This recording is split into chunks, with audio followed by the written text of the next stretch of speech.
Way! Hello, viewer. Today it's a Sunday, March the 5th, 2023. I am Mr. Brown, and I trust you are all doing very well today.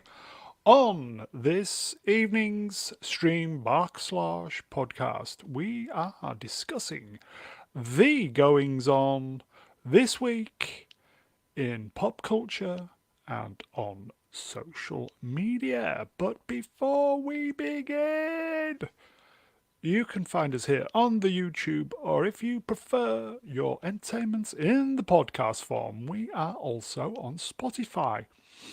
The links are in the description. So if you've not gone critical mass, I know my Wi-Fi is about to conk out. As I always say, lots to get through. Shall we get the guests out? Of course we should. Here we go, folks. Here we go. First up, from a VPN far, far away, it's the golden reach around droid of choice. It is Z3PO. Hello there. Good evening, Mr. Brown. How's the USB port this evening? I am relatively unharmed. Have you got the hair out? There is no need to contact the authorities. I simply fell down the stairs. It's easily repairable, sir. Thank Fook for that. How are you then? You good, my friend? Great to have you on. Thank you very much. Shall we get the next guest out? Yes, okay. Great to have you on, mate. Okay, we see the good inside our next guest. It is the Dark Sith Lord Chord, everybody. It is Little Platoon. Good evening. Hello there. Hello. How is everyone? Better for seeing you, Lord. How's your channel going? Don't know. I don't have time. I'm very busy and I'm very tired and I have a massive headache and I'm overworked and here I am. So this will be fun.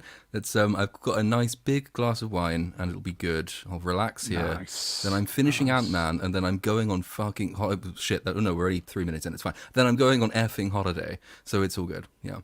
Anywhere nice? No, just to my sofa with no computer. Oh, get in. And how long is that going to last? As long 3 as it minutes? takes me to wake up again. Yeah, until some surprisingly terrible show drops, probably on HBO, and then I'll be called back into action. I'm trying to think what the next movie. We've done Velma. Who's the next person to be unexpectedly violated on screen? I know we've got Mandalorian coming up again. That'd be kind of a violation, perhaps. Maybe. We'll see. So, any videos coming up, my friend?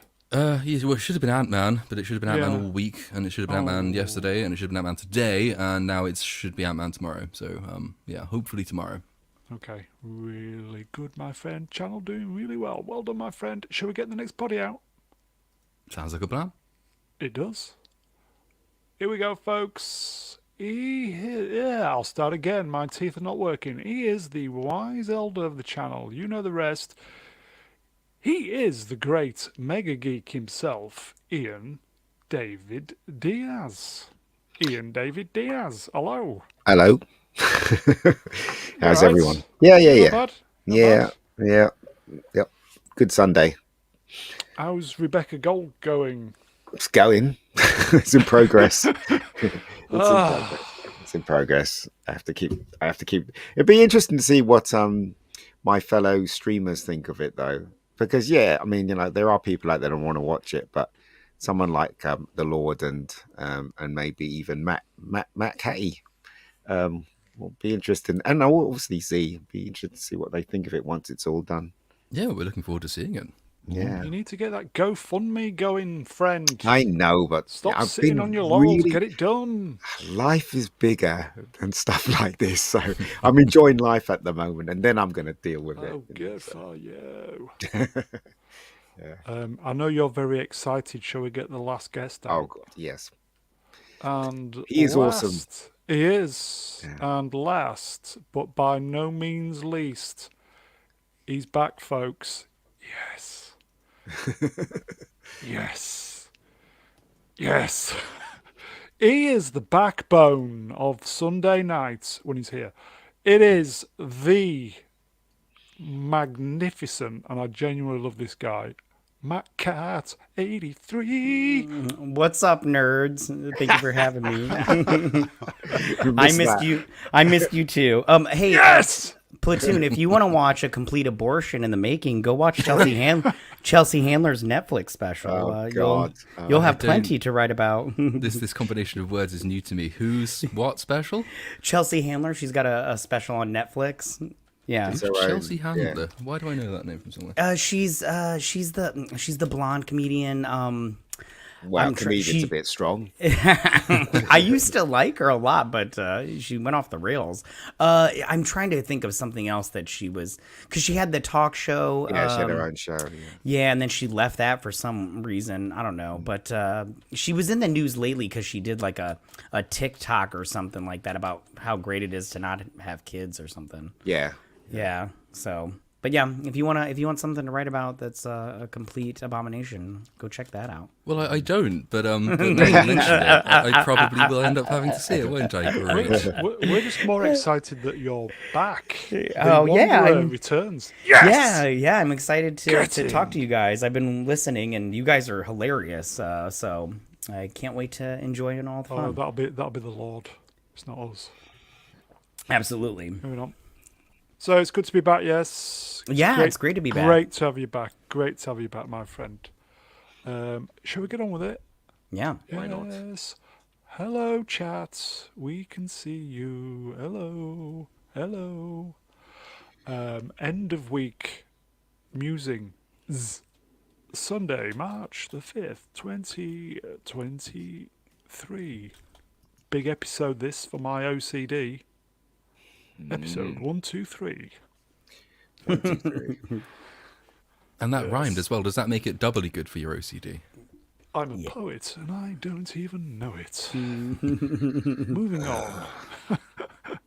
Oh dear, it's going to be a long one tonight, folks. If you have made it this far and you're enjoying this, whatever this is, please like, share, and subscribe. Every single click will help this channel grow. We need clicks. Clicks. Yes. Clicks. Moving on. Okay, so first up. Oh, it's Groundhog Day. It is. Yes! Your guys' coverage of that was really funny. Mandalorian. Yes. It was good, wasn't it? It was Matty? good. I had a good time listening. Yeah. Do you want to go first then, Matty? You just volunteered. Oh, sure. Yeah. I have to say, I did enjoy this episode. I did. I know. But I don't know. I like seeing all the member berries, like, you know, that little crumb monkey, whatever that thing is called. I don't remember his name, but I like seeing that stuff. I liked, I don't know. I just like I like old Star Wars. So when you get these little member berries, it does make me happy for some dumb reason. But I don't know. I enjoyed it. I mean, was it the best thing ever? No, but I mean, I did enjoy it. Except for the swamp thing. Why was the swamp thing in it? That weirded me out a little bit. But other than that, I enjoyed it for the most part. Did you like the droid? I will say, can I say bumming scene? Yeah. Is that where the IG-88 came alive and started running after him? Yeah. Yeah, I liked it. I thought it was very like Terminator, kind of Terminator-esque. So I like, except for and I liked the dad joke where he's like, "That's the way to use your head." I was like, "Oh, that's a good dad joke." But yeah, I don't know. I enjoyed it. It was, like I said, it wasn't an Oscar winner, but you know, I enjoyed it. Are you easily pleased? I mean, yes, probably. Oh, good for you. Ian, what did you think of the week's episode of The Mandalorian? Deja vu, innit? It was nonsense. I enjoyed some of it, as I said in the last the last one, the story didn't make any sense. There's no reason for that big crocodile thing to come out. It doesn't connect to anything in the story. It's a bit silly. Um, the thing is, though, if they're going to carry on like this, doing the same thing as they did in season 1 and 2, then I'm going to be bored real quickly. It needs to evolve. It needs to get better. And I do like the idea of the Mandalorian, and I do like Star Wars, but I don't. I mean, obviously Filoni and the other fella, they did a good job. They did a good job on season 1. Season 2 was okay, but we were expecting more, and then Boba Fett just destroyed the whole thing, and now they're trying to forget Boba Fett, and they're trying to connect the Mandalorian, this version, to the other two, but unfortunately it's not working because it's the same thing. They need to evolve it and make it better, and I hope this first episode is not telling us what the rest of it's going to be like. I hope the rest of it's going to be better. Yeah, that's what I think. Here you go, F. McPherson. Hello, F. McPherson. Errands in space. Yes. Lord? Okay. So we've done 2 hours on this episode. Yes. We did. I did this episode on Open Bar on Thursday. This is number 3 of talking about this half-hour episode. Keep it brief within how can I 20 find minutes, just 30 minutes? new words of saying things that I've said 15,000 times already? Here's one word: crap. In That's one it. word, just nah. It does lend an awful lot of weight to the argument, the suspicion at the time that those 2 episodes of the Book of Boba Fett, where the Boba Fett wasn't in them, were actually originally supposed to be season 3 of Mandalorian. Because if you watch those 2 and then you go to this one, it doesn't make this episode better, but it makes more sense. This episode is a mid-season sort of side quest nothing. It's not the big grand debut of a new season of a story. It's some unobjectionable, well, actually it was quite objectionable. It's some unremarkable just mid-entry into a middle of a season. A nothing burger. Yeah, very much. I mean, it's the one where you have to go on a side quest in order to go on another side quest to complete the side quest 2 tiers above the side quest chain you're currently on, which you can't even do without going on a third side quest to meet somebody else who doesn't want to come because you've got another thing that you need to go on a side quest to help her out with first. So it's just, it's. I said on this stream, I said on Open Bar, I think this falls by even by the standards of season 1. This is not a good episode. So it falls by its own standards, not just as a piece of media on its own terms. I can tell you're very much looking forward to the next episode. Yeah, fuck it. How I feel as well. Z? There were 3 protocol droids. Yes. Good to see my homies once again, Sam. There was a white one, wasn't there? There was a white one and a black one and a gold one. This episode of The Mandalorian is like, I don't know, a Brazilian supermodel with an IQ of 80. Like, looks fantastic, but it's dumb as fuck. But why do you think that is, though? I mean, it they've got a good playing field here, and yet they're not kicking the ball. Do you know what I mean? It just doesn't make any sense. You reckon this is done deliberately? Because everybody keeps saying, "Oh, it's like Star Wars." It's not fucking like Star Wars, is it? Do you know what I mean? Star Wars is far cleverer, and they had a story that made sense, and they didn't do any side quests at all. They just fucking got on with the adventure. Did we not say on Wednesday? At the moment on this stream, there's 5 people, and we genuinely want to watch it. Yeah, but it's just. Well, it's not doing anything. That's the problem. Yeah, So I know. everybody accidentally enjoyed the first one. Nobody expected the first one to come around. It was surprising in not being terrible, and it benefited immensely from being within a couple of years at most of a terrible sequel trilogy. And it wasn't offensive in the way that those were, and it did seem basically to have a fondness for the galaxy it was set in.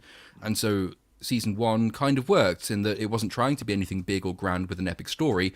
It was just kind of disconnected or semi-connected adventures of this lone bounty hunter who's found a reason to be less cynical and to value something above himself. And then you get to see more of the galaxy through the episodes of season 1, which I quite enjoyed. It wasn't particularly out there. It didn't push any boundaries, but it was just good, solid stuff. season 2 starts to become a bit silly. But I think their problem was they had a brilliant premise, which was, what if we make Clint Eastwood in space but turn him into a babysitter? And I've made it sound silly, but actually that's an interesting premise you could do a lot with. But I don't think they ever expected it to be as popular as it turned out to be, and so they didn't really have any concept of where to go with it. And now they're still trying to find that, and they still haven't got that, which means it's just treading water until it finds some kind of direction or people get bored of it and switch off. Yeah, but they've KK, got a I chance now. They have time. They had time, didn't they, to develop this season? And it just seems, obviously based on the first episode of this season, just seems like they're going down the same route. Question is why? It's KK. It's got to be.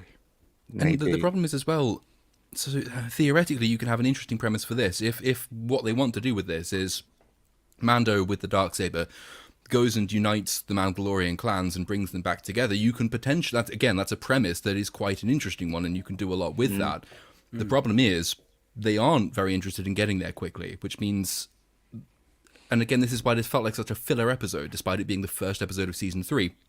Rather than going straight to that as the overarching plotline, instead we have the nonsense of him going to find the wreckage of one really specific droid, which he shouldn't have needed, doesn't need, in order to go to the planet that he doesn't need it to go to, and then to go and meet the other Bo-Katan woman who he doesn't really need to go there either, and it is just filler, which is not what you want for a debut episode. No. I'm confused. I'm really confused because every report I've heard is that Filoni and what's his name, Favreau, is it Favreau?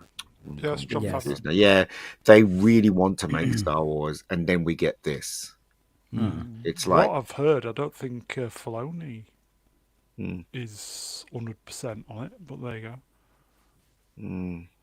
Did Oh, you well. see the new Doomcock video this evening?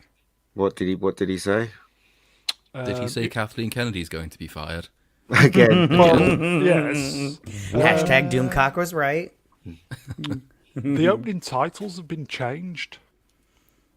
And anything referencing the KK era has been taken out of the opening titles. Yeah, I did see this thing recently on, I think it was a clip on Twitter where it was like, notice the difference between their entrances, and it was some Star Wars thing, and they like pumped up the music when she came out because they did not want anybody booing her, and I'm all like, oh man, that's a bummer. But when Filoni and Favreau came out, they just had like a huge applause. It was a good clip. That change of that just seems like such a reach. It's like old sort of Nostradamus predictions, or the people who shout on street corners with signs saying the end is nigh. Well, yeah, I mean, the laws of thermodynamics dictate that the universe will eventually end, but that does not mean that you, with your little cardboard cutout sign, are right when it happens. Kathleen Kennedy's contract will expire when it's due to expire, and Doomcock will say, you see, I was right. Right. No, that's just He how will. contracts work. Yes, well, it will be done at the end of this year unless they extend it. So, The Lord has spoken, everybody. the Well, Lord has you know, spoken. he look, right. I don't begrudge anyone on YouTube and anyone that's fighting for against the woke stuff. I think they're all great personally, but people do say dumb things, and Right. Doomcock is not. He's not. He does say dumb things. So even Gary says dumb things. Do you know what I mean? Everybody So does. yeah, Yeah, exactly. yeah. But the most important thing is that everyone's doesn't, against though. this crap. No, the Lord says dumb things say all the it time. all the time. It's just the accent that lets me get away with it. Grifting with the little platoon. So I don't blame anyone for anything really. Doomcock has been right. Let's face it, a couple of times. Yeah. Then again, everybody says a clock can be right twice. You know what I mean? So, but Twice a day, yes. yeah, twice a day. Yeah. So anyway, Here you go, quick super chat from Hostman Socrates. $5. This show is nothing but nostalgia. On Cantankerous Odo is the better Mandalorian. Mandalorian. Canderous Ordo is a character. I think that's from Knights of the Old Republic, okay. isn't it? So you're a fan. You know all this stuff, don't you? Obviously. Although I Hostman like does as well. I like that he's now called Cantankerous Ordo. That's really good. Moving on. Okay, so shall we leave the? We'll move on from this.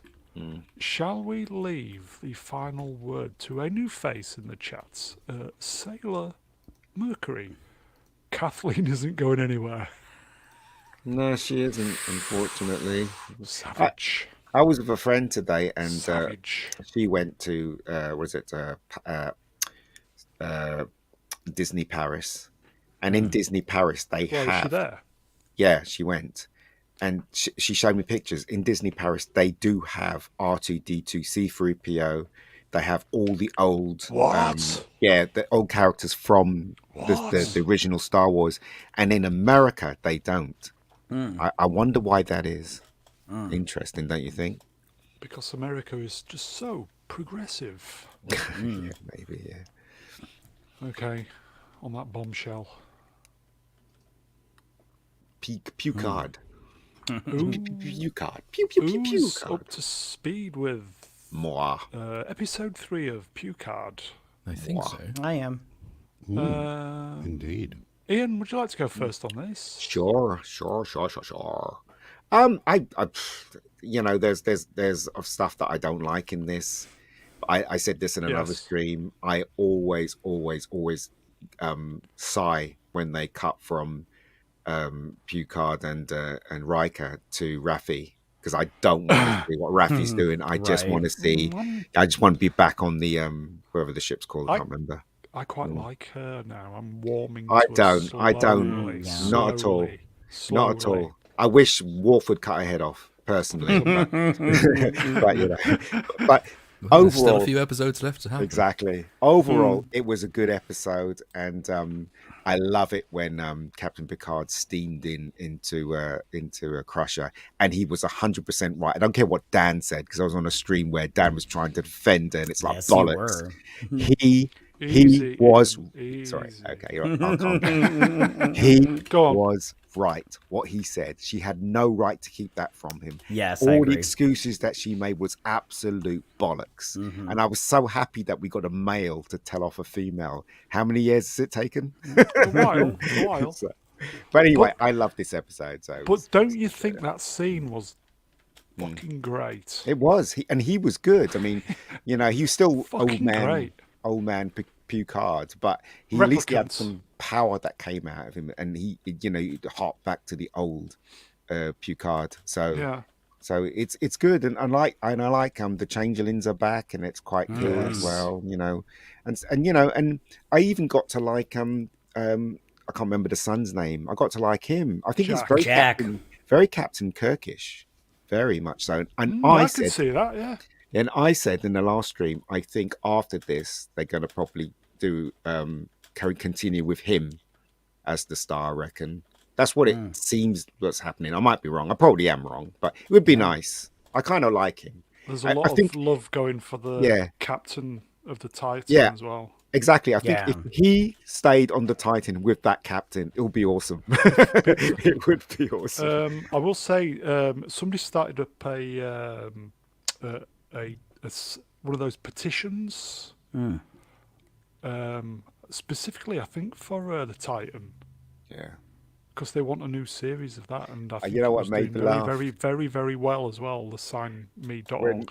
When I can't remember the guy's name, the captain got blown up and his leg was like cut and everything. Shaw. Yeah, he turns to Liam Riker and Shaw, goes, you got us into this. You get us out of this. And they just carried him off. Oh, that was hilarious. Yes. Z? Beverly Crusher is a bad human being. Right. What? She's an absolutely bad person. Yeah, I think so. I am loving Worf though. Yeah. I dislike Raffi because she's so damn melodramatic. Mm. Good to see the Changelings back. Must be. Honourable nod to Odo, although not mentioned by name, which Yeah. was pretty good. And I'm really warming to Jack.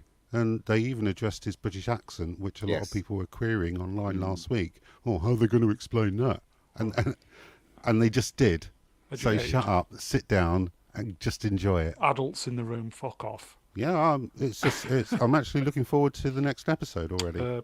Apparently, episode 4 is where it starts happening big time. It's one of the better things on at the moment.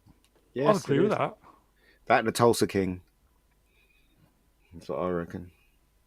Well, that did finish ages ago, I but yes, know, I but agreed. still, people should watch I it. think Paramount Plus is really doing some fairly good stuff at the moment. Yeah. Catty? Real quick on Paramount doing some good stuff. I just started Yellowstone. I'm actually Yes, enjoying I've got to that. watch that. I've got to watch Yeah. it. Yeah, I'm only 5 episodes in, but so far I'm enjoying it, so I'm Cool. gonna continue with it. As far as this episode goes, I thought it was good. I like the back half of the episode better than the first half of the episode. But I agree with pretty much a lot of what everybody said. Beverly is a horrible human being. I was very upset, but I'm glad that Picard gave it to her and was just like, you didn't even give me the choice, because she's like, you wouldn't have left Star Trek. Well, you didn't give him an option, honey. I mean, if you would have given him the option, he might have stepped up instead of being a deadbeat dad, which you made him into a deadbeat dad. I'm really bummed that Shaw is no longer the captain, because now he's just on like a medical bed, and I was like, oh, I really like this character. I like how he just tells it like it is, and he's like, I don't care if it hurts your feelings. I love the fact that the founders are back, and they're the baddies in this one. As soon as that reveal happened, I was punching the air. I was like, oh, this guy gets it. I was like, I'm enjoying this now. And unlike you guys, I do not like Jack still. He's kind of annoying. Audience. Yeah, and then Rafi is, I don't like her at all. I'm down with her getting her head chopped off. Nerds. In the chat, mduke84, son of Moog, bane of Duras, destroyer of Goran, would you like some sugar in your chamomile tea? I kind of laughed at that line. I did. Although they didn't mention his son. We shouldn't even like the father of what's his kid's name? Alexander. Alexander. Thank you. I was like, don't they mention their children in their little taglines? No, I don't remember as much. So I don't remember what happened yesterday, let alone today. right. Ego Hostman at Mr. Brown Alliance, that's me allegedly. I haven't seen Picard S3 yet. I still have to catch up on the old Trek. Zoom problems. Yeah, well, do it. Old Trek is good. Old Trek's It terrific. is. Start Yeah. with the original. Yeah, and I love that this has so much Deep Space Nine connections, because that's where I started my Star Trek experience. So I'm loving it. I'm loving it. I think this was the episode where you thought, okay, Terry Matalas, Star Trek fan. You could just tell that somebody who's into Star Trek has written this, and it's just all over it, and it's fucking great. But anyway, a little platoon. Yeah, even at its worst, this is still much, much better than seasons 1 and 2. By its worst, I mean some of the nostalgia baiting is very on the nose. Certainly through episodes 1 and 2, it was, as we said when we streamed about those, I mean, it's the safest of safe storytelling. So again, it's not like Mando season 1, it's not pushing any boundaries. And it was very deliberately playing on everything from musical cues to familiar props and all the rest of it. This episode I felt was the one that the story did actually start to take off. And yeah, again, there's a little bit there's some of it is on the nose. I think the tension between Riker and Picard, for example, is a little bit too obviously done. However, Yeah, I agree with that. that's a flaw in delivery and not a flaw with idea, and the idea itself is pretty good. Likewise, as everyone has mentioned, with the conversation between Beverly and Picard as well. I mean, if you can imagine that same conversation happening even in seasons 1 or 2 of Picard, and certainly in Star Trek Discovery, which is now going, thank you, you already know how that conversation would go. She would berate him, and he would say, yes, you're absolutely right, because woman, great. Whereas this one, I felt that they did both characters justice. So, her argument has some validity to it in the sense that, he was always away, he was always in danger, she didn't think he could ever have been a good father, but he was absolutely right in saying that she never gave him the chance to do that. And just in its approach, in allowing both characters to have their points of view with some validity in both of them, and without turning it into some kind of gender politics propaganda point, is again infinitely better than season 1 or season 2 of this show. So I like where it's going. It's getting better, I think, which is also encouraging. I'm still not recommending it until I've seen the whole thing because, we've had many experiences of shows which tease you with a half-decent first episode or two and then just go completely off the rails. But so far, this has been, the best new Trek by some distance, I think. Here you go, folks. F. McPherson in the chat. Star Trek fan. He doesn't understand Star Trek. Still pitiful. Just because it doesn't suck as bad as the first two. Have you people lost your minds? Well, no. Well, okay. Let me rephrase. It's not. Trek. I said it doesn't suck as bad as the first two. That's true, but that's one half of it. So far, it doesn't suck on its own terms either, which is the other part of it. So I'm completely with you in saying it's not enough to say of any Star Wars product or Star Trek product or any product. Well, at least it's better than the previous season. That's obviously not a standard you should hold media to. Although it's worth noting, the ultimate standard is, does it actually work on its own terms? So far, episode 3 has made me more inclined to think that this show does stand on its own terms. Is it brilliant? No. Is it pushing new boundaries? No. Is it quite what we remember old Star Trek as being, more sort of philosophical and contemplative and intelligent? Again, probably not either. So if you're saying comparing it with old Trek, it's still not that good. But you compare it to any of its recent offerings or any offerings around it in similar genres, and it's better than those so far. And at the moment, I would say it's above the average for modern entertainment, and it's quite good in its own terms. Well, I'd just like to say that I would never have watched this. I probably would have waited 2 years and then watch it. But if it wasn't for the, again, I'd say this, if it wasn't for the showrunner actually answering my tweet and being nice, I wouldn't have watched this the second or the third episode. Because he was nice, I think. Terry, we need you to come on here, mate. Yeah, see what happens when you don't be a dick to your fans. That's right. You get viewers. Yeah.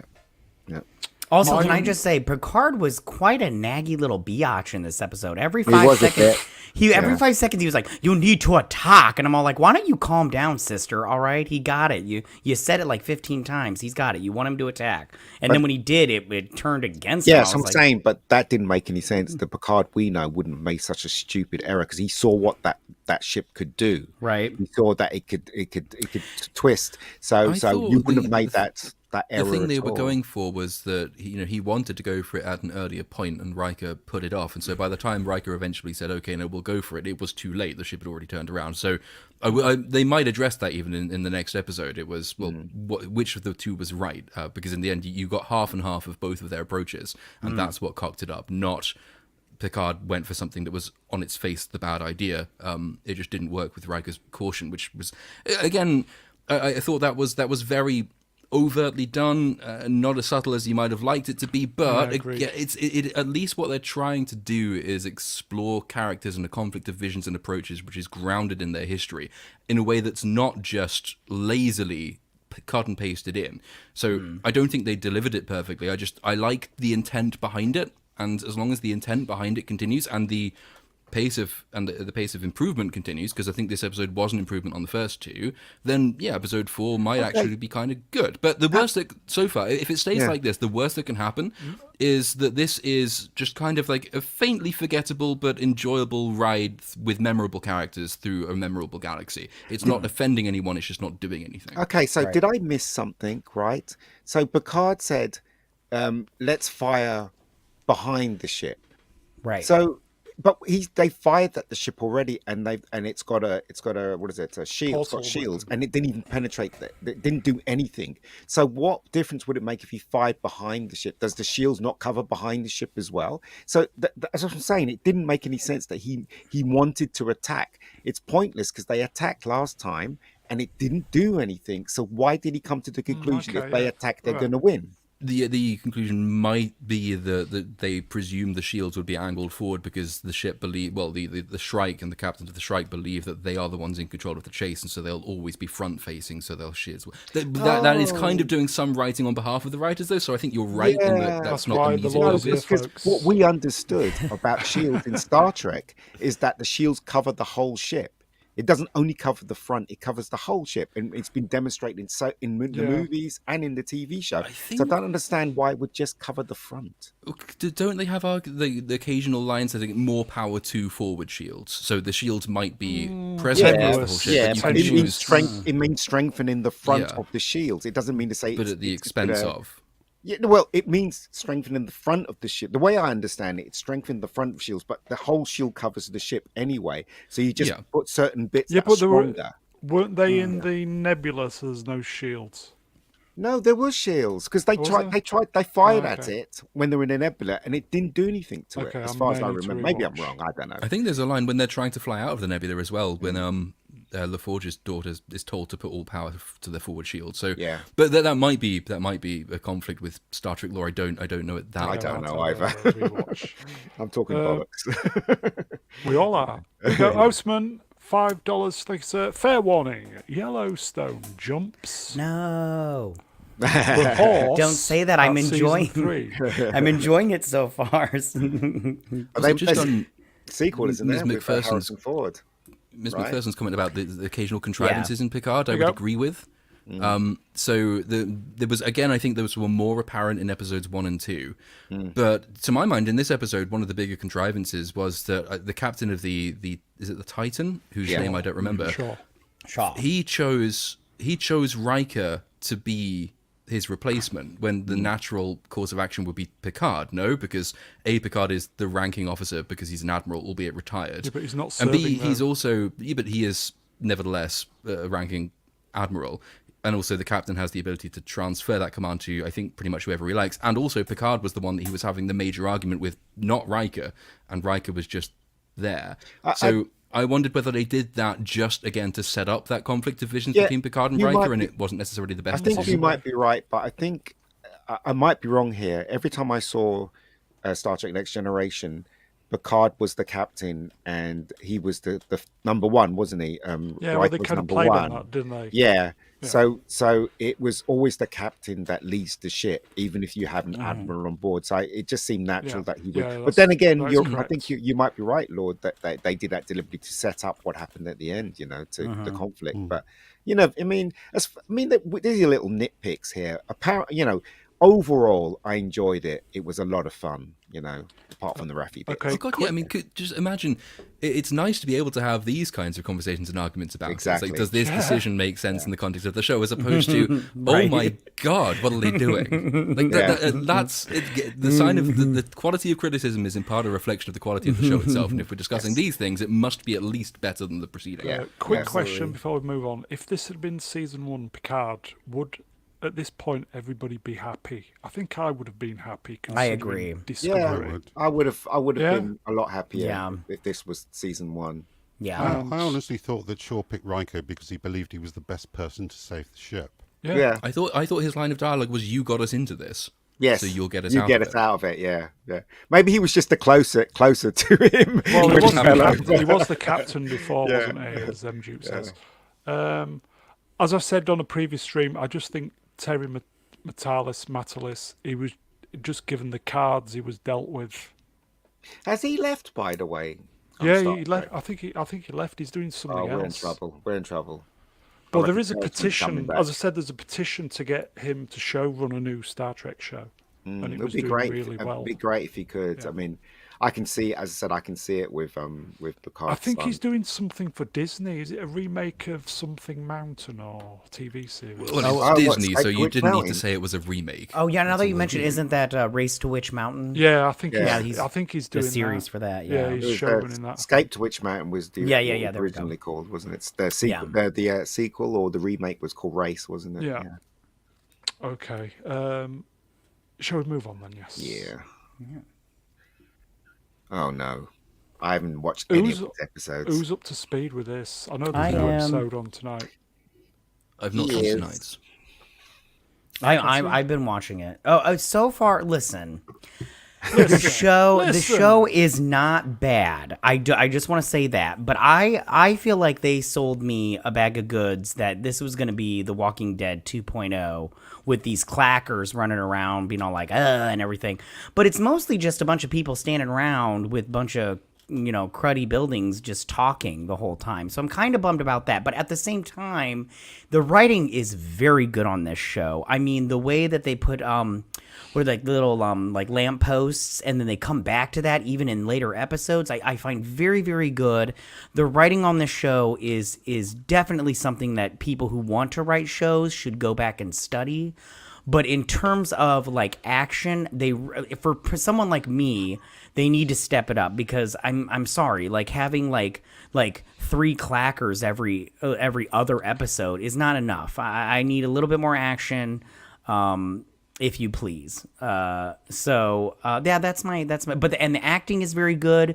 Pedro Pascal does a great job, and then so does Bella Ramsey. She does a great job also, and all the other people that they hire the one-offs episodes are very, very good. I just wish they would put more action into it, because that's what I was expecting. I will quickly say, rest in peace, Caliclon. Yes. Who else? Z, are you up to speed on this? I am, yes. I did watch it, yes. Thoughts, my friend? Well, Left Behind, it's the story of Ellie and her girlfriend Riley. It's based on the Last of Us DLC of the same name from the game. I don't know how to say this. It was my favourite episode of the series so far. Wow. And I found myself fully invested in the story and both characters. I found it touching, engaging, and very bittersweet.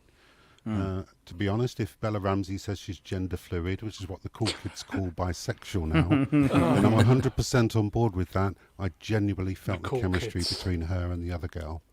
I thought it was great. I loved it.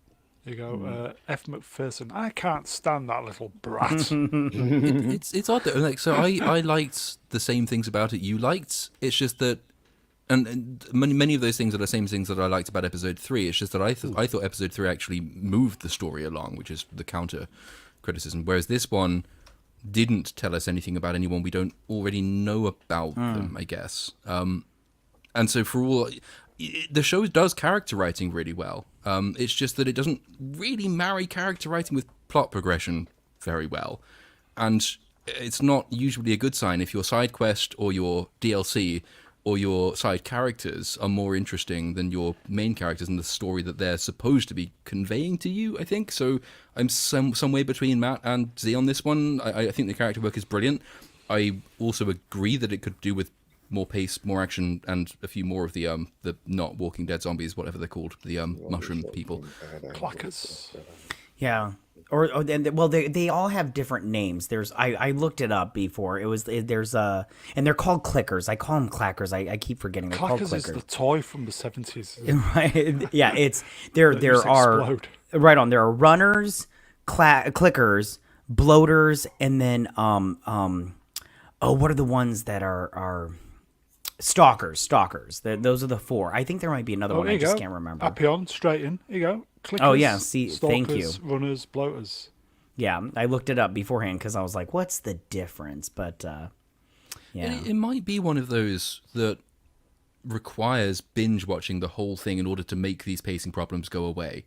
So, I know lots of you guys were doing the Godfather stream yesterday, and some of the criticisms of the Godfather 2 when it came out was that the flashbacks in particular just took you out of it completely, and the pacing just didn't work because of them, and it didn't get hugely complimented when it first came out. And it was only after the fact, when people went and rewatched it, that it became this sort of absolute classic, recognized masterwork of writing. And I'm wondering whether The Last of Us is the same. Once it sticks the landing, if it sticks the landing, and you see what the point of all of this is, then you might be able to watch it in a different light, and you can go to the episode like Left Behind, and you can say, no, this actually does fit into the grander tapestry of these characters, and it actually is telling us things that we needed to know to understand subsequent events. My problem with Left Behind, as opposed to episode 3, is that episode 3 did tell us things about characters, albeit by remove, whereas this one just told us what we already knew about the characters in a really lovely way, which is different. Yes, it's basically the story of how Ellie got bit, yeah. which we already knew.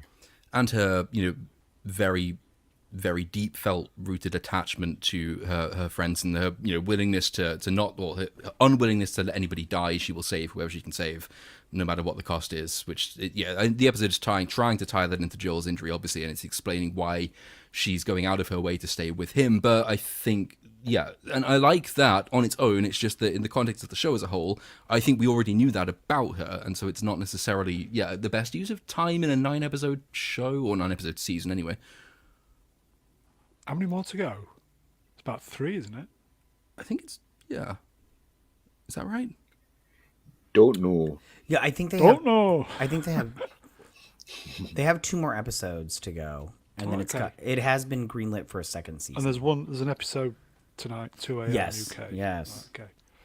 So for the peeps who have seen this, you're still enjoying it, and you'll be watching next week. Yes. Yes. Yes. I'm just waiting for it to do something. Here you go. Up here on 2 more to go. Yeah.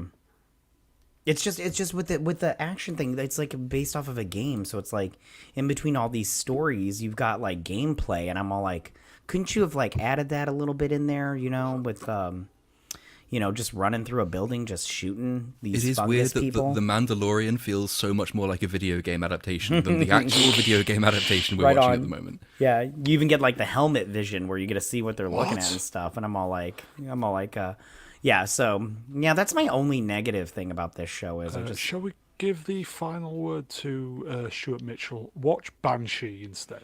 I love Banshee. Banshee's a great show. Fucking Banshee's incredible. Everybody watch Banshee. It's incredible. Yeah. Moving on. John Wick. 4. Some people have seen John Wick 4. Oh. What did I think? And some people who I kind of respect their movie opinion. He said it's, excuse my French, fucking shit hot. Really? Oh, okay. Shit hot then. I thought you were saying shit. Oh, okay. It's quite long, isn't it? Is it 3 hours? I don't know. And he said it seemed like just 90 minutes. It is that good. This is the last one, yes? Because in the trailer it says that he has to have a duel with someone, and then if he wins... I think they're making a 5, aren't they? Why? I think 5 is going to be the last one. How many times could you tell the same story? Do you know what I mean? But 15. I think John Wick 4, it's just under 3 weeks, I do believe it's out. Yes, and after this one, you've got the John Wick ballerina spin-off. Yeah. Yeah, which I think Ana de Armas is supposed to star in that, if I'm correct. yeah. I love her. Yeah, Wait, which I thought you were joking. There's a ballerina spin-off. Yeah. yeah. Okay. Mel Gibson's in that. No, he's in the Continental. Mel Gibson's in the Continental. Oh, is he? There's a show called The Continental, okay. and he's meant to be in that, apparently. I don't know if he's in the ballerina as well. But John Wick, if it's 3 hours of him running around chopping people's heads off and shooting and stuff like that, it's going to get really boring really fast, because the last one... Well, this guy said it is... Wow, no, he we'll says see, it's right? totally... He says it's fantastic. He says it's the best one since... Since the first one. Yeah. He says the only difference was the first one, you got the emotional connection with it. But he said this is just fantastic. And I mean, I can't wait for it. To be I fair. do. Yeah, the me neither. love John the Wick. first 2 seasons were... Sorry, the first 2 films were okay. The second episode was okay. The third one, though, as I said, I got bored. They kept shooting people. It's like...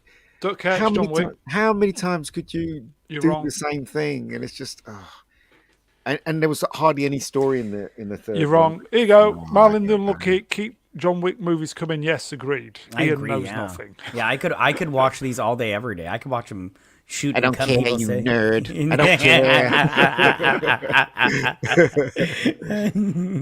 Well, a difference of opinion there. So there you go. For sure, I do enjoy these movies though. They're so good. I don't know. I'm just curious as to, because Chad art, Stahelski, art. he said, yeah, he says he has a notebook full of all these different fight sequences, and I'm all like, how thick can that notebook be? And he's got to run out sooner or later. I mean, you had horses and motorcycles on a bridge or whatnot. Was Yeah. that the last one? I was like, where can you Yeah, go from last one. there? I'm like, but I love it. I love all three of them. So Here goes Z3PO in the chat. John Wick, a ballerina, takes place between 3 and 4. Oh, that's when they introduced that segment with his mother or something like that. I can't remember, or someone that looked after him when he was young, or whatever it was. Didn't I? So he's Russian then. John Wick is Russian. In the third one, I think they were saying that, weren't they? Because he's from part of that family. yeah, So- I don't remember. Here you go, Melvin Dupley in the chat. My old mammy liked John Wick, and she's about 150 years old. Well, my mum liked John Wick. She loved it. I had to take her to see. Took her to see the first one. She loved that one. Took her to the I love second John one. Wick. She loved that one. The third one she liked, but didn't not as much as the second one. Apparently, that's what she told me anyway. And she's well- 80, so there you go. Yeah, F. McPherson, they killed his dog. I'm still upset about the dead dog, yeah. They killed his dog. Yeah. He should still be upset about it. That's the emotional connection, isn't it, with John Wick 1. Well, in this one, according in the trailer, he's thinking about his wife, and that shot where he's kissing his wife and stuff like that. So maybe they're bringing that back as well, the connection between him and his wife and stuff. So, and they also got that martial artist in it. The guy who was in the Star Wars film. What's his name? Donnie Yen. Donnie Yen, Yeah. isn't it? Yeah, I Donnie love Yen. it. Yeah, I love Donnie Donnie Yen. Yeah, he's he's great. He's awesome. Yeah. I'm very much looking forward to John Wick 4, and I think the chat is as well. So, shall we move on? Yes. Move along. Move along. Here we go, folks. Geekwart does not recommend What? at Yes. Geekwart Inc. Yes. Geekwart does not recommend. So, Matt Katz, what do you not recommend this week? I'm gonna say The Bad Batch. This Is show. it this? Yes, this show sucks. I've been watching since season 1, and season 1. Okay, so season 1, the first half was very blah. I was like, all right, whatever. It's just a kid show, whatever. And then the second half of the season, it built up, and I was like, you know what? It's not. And the finale was pretty good, and then the back half was not too bad. This season, episode 3 is the only good episode. The rest of them either suck or they're mediocre at best, and that's me being generous.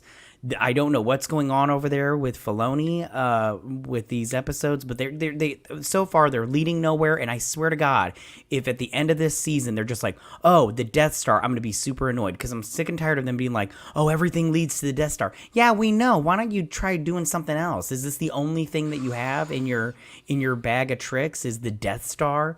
Like, it's very annoying, and it's not even written well.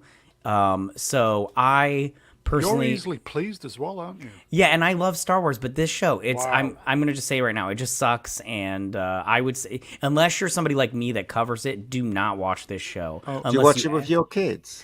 No, my kids are not interested at all. Yeah, don't blame them. Thank you, Melvin. I appreciate you. My kids aren't really interested in Star Wars. They don't right now. They don't like live action stuff right now. They're only interested in cartoons. Cartoons. But this one, they just don't care. They just don't care at all. Like, I'll put it on and yeah, they just don't care. Like, Don't blame them. Yeah, yeah, this show sucks. It's really depressing. Z, you watch it, right? What do you think, man? I think season 2 of The Bad Batch is a steaming pile of rancid dog turds. Say what you mean. We're 11 episodes down, and there's only been one good episode, which Right. was the third one, Yeah. Solitary Clone, where all the main characters didn't appear in it. Right, yeah. And I thought, if the rest of the season's going to be like this third episode, my God, we're in for a treat. Right. Is this a thing happening with series now where they have the main characters are not in an episode? I've been noticing that quite a lot. And the according to episode you- they're not in is the best one. Yeah, yeah. According to you Yeah. guys, that happened in that show that we just reviewed just now, the computer game show, which I can't remember. The what it's Last of called. Us, it happened Last in of Boba Us, Fett as well. Boba Fett. Yeah, yeah. Is this a trend that's happening now? or what? Probably. Well, I mean, it was an absolutely superbly written episode. It reintroduced Commander Cody Crossfire. Oh yeah. I mean, sorry. from I forget which. The Clone Wars. Yeah, he was the one who took down Obi-Wan, wasn't he? Yes. Oh, and Revenge of the Sith, yeah. Yeah, they reintroduce him and how the effect of Order 66 is having on men in general, as they find that their services are no longer required and surplus to the Empire's needs going forward. It was really gritty, but they just follow it up with filler after filler. Even this week's episode was just a rip-off of Alien. Right. Do you know if it yeah. was that episode written by a different personal team of people than the rest of the show? I honestly couldn't tell you. Yeah. I don't know off the top of my head. It's just. Here you go, Go ahead. folks. Catty's weekly review, the link. Thank you, Melvin's. Melvin. I appreciate Yeah. you. But no, it's I don't know what they're doing, but it's just lazy story writing. Yeah. Well, are I'm you just not surprised it's engaged or Disney? on board with any of the characters. But just for that one episode, everything else, this has just been a waste of my time. It's Disney. What do you expect? Yeah. Which. Go ahead. In the chat, hey, F. McPherson, move on. Move along. Okay. Move along. Yep. Yep. Yes, Mom. Yes. By your command. Yeah. Oh, yes. Why? Why? Yes. He doesn't even look anything like that. I know what he looks like. Beautiful. I know what Look at Ben him. looks like. Beautiful. Ben's an ugly motherfucker. But he has the voice of an angel. Absolutely. Absolutely. Yes, like silk, isn't it? I would Okay, say that. so this is what they want, folks. The Lord's news round at the Little Platoon. I wonder what's going to be presented to us this time round. So do I. Shall we look into the Lord's box of tricks? I'm not that drunk. You will be. yeah. Did anybody see this? What's This this? was today. J.K. Rowling, who seems to be on here every week, she decided to go onto a Harry Potter forum and was effectively booted off with everybody saying you know absolutely fuck all about Harry Potter. What? Yeah, I said she didn't was- see this. She said she was bullied off, and I read the article. Yeah, she was. I think she was bullied off or booted off by one of the main moderators or the person who owns the forum. Are you sure it wasn't because her username was Transy McMahonface? Possibly. Yeah, I think she went, as it says there, under a fake name. Yeah, Well, that's ridiculous. I Yeah. mean, I mean, listen, I as a Harry Potter fan, I'm like huge into Harry Potter. I don't think J.K. Rowling did anything wrong, and you know, I talk to Harry Potter fans too, and they're just like, when you get one that's not on J.K. Rowling's side, they are vicious. And me, I'm at the point now where I just get vicious back. I don't even care if I change your mind. But they are straight up like this tweet says, a-holes. They say the dumbest stuff, and you're all like, but did you even see what she said? It wasn't even nonsensical. And she's been on your side, 99% of the time. And the 1% she says something you don't like, you attack her back. I'm like, that's ridiculous. So this doesn't surprise me in any way, shape, or form that they did this. Here you go, folks. There are sociological studies to be done into sort of forum mentality, and because Reddit's very much the same from what I understand of Reddit as well. Moderators in particular get high off of this sort of micro megalomaniacal power that they think they have over a community, and so they use that, and they become quite fanatical about it as well. And it's just interesting to note sort of human behavior when you've depersonalized it, because you've got the sort of the through the box remove of it, and you've also given these people community power based on a law of a property they didn't create, which allows them to exercise this power because they can claim knowledge about it, and they will do that whether they're right or whether they're wrong. And the way in which people just become absolute assholes as soon as you put them online and you give them this community power, they just do this kind of thing, and much worse as well. And they do tend to be millennials as well, of the age group that grew up with Harry Potter, and so were inculcated with its very binary notion of good and evil, and so they think that they are unquestionably on the side of good, to the point of denying reality. I mean, Slate magazine ran a podcast this week called "Why the Internet Hates Hogwarts Legacy." And I looked at the headline and I thought, well, hang on a minute, because I seem to remember Hogwarts Legacy breaking all streaming records and doing incredibly well. Yeah. And I thought, you know what? I know who's going to be on this podcast. I don't even need to check. Before I've even looked, I know that the person on the podcast will be a they-them journalist who covers gaming news and politics. And I looked it up and, oh, lo and behold, that is exactly who it was. And in their world, that's true. But in the real world, it isn't. Here you go, happy on. Hogwarts Legacy is a great, fun game. Very Melody good. Deeply, was her fake name Womany Bollocks? But isn't the girl who plays Scrotum Hermione? McDick Isn't she against J.K.? Yeah, I think all the main all of them are, aren't they? Most of them are. They A few should of them all be. aren't. They should all be kicked in the head. All of them. I mean, this woman is responsible for their fame and money. They should have a bit more respect. Do you know what I mean? Stupid people. You know this, but they just they got to go with the Hollywood speak. Yeah. Yeah. Here you go, Johnny Lawrence's mum. How is Johnny today, by the way? I can't believe that J.K. would waste time in a Harry Potter forum. No, she did actually, because I think if you go to Unilad, there is an interview with J.K. and she says, she was bullied off. Well, I went on a So I Doctor did my Who. research. Yeah, same thing happened with Doctor Who, didn't it? Yeah, I went gonna on say, a Doctor Who. What is it? A website? No, a Facebook page. And the first question was, before you joined, how many genders are they? And I put 2, and I wasn't allowed to join.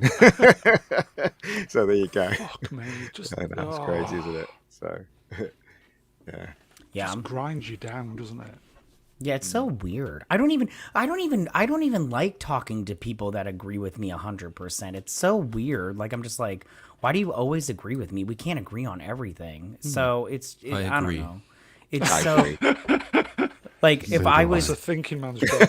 well, if I was the moderator of a forum, I'd be like, no, we want this opposing discord because then it breeds better thinking. But apparently they just want an echo chamber, which I don't understand that concept of thinking. I really don't. It's a tricky thing because I'm with you in the sense that I much prefer talking to people I don't agree with all the time, and disagreements if you're but you still share the basic premise, which is that you are agreeing on terms of conversation and the rules of conversation, and that you both care about the thing. It's just you have different opinions about the thing, and that's what creates really interesting conversations. We've argued about Andor for God knows how long on that basis. Well, you and Ian have. I've been completely right and Ian's been completely wrong. But we both agree on that. Cheers, Lord.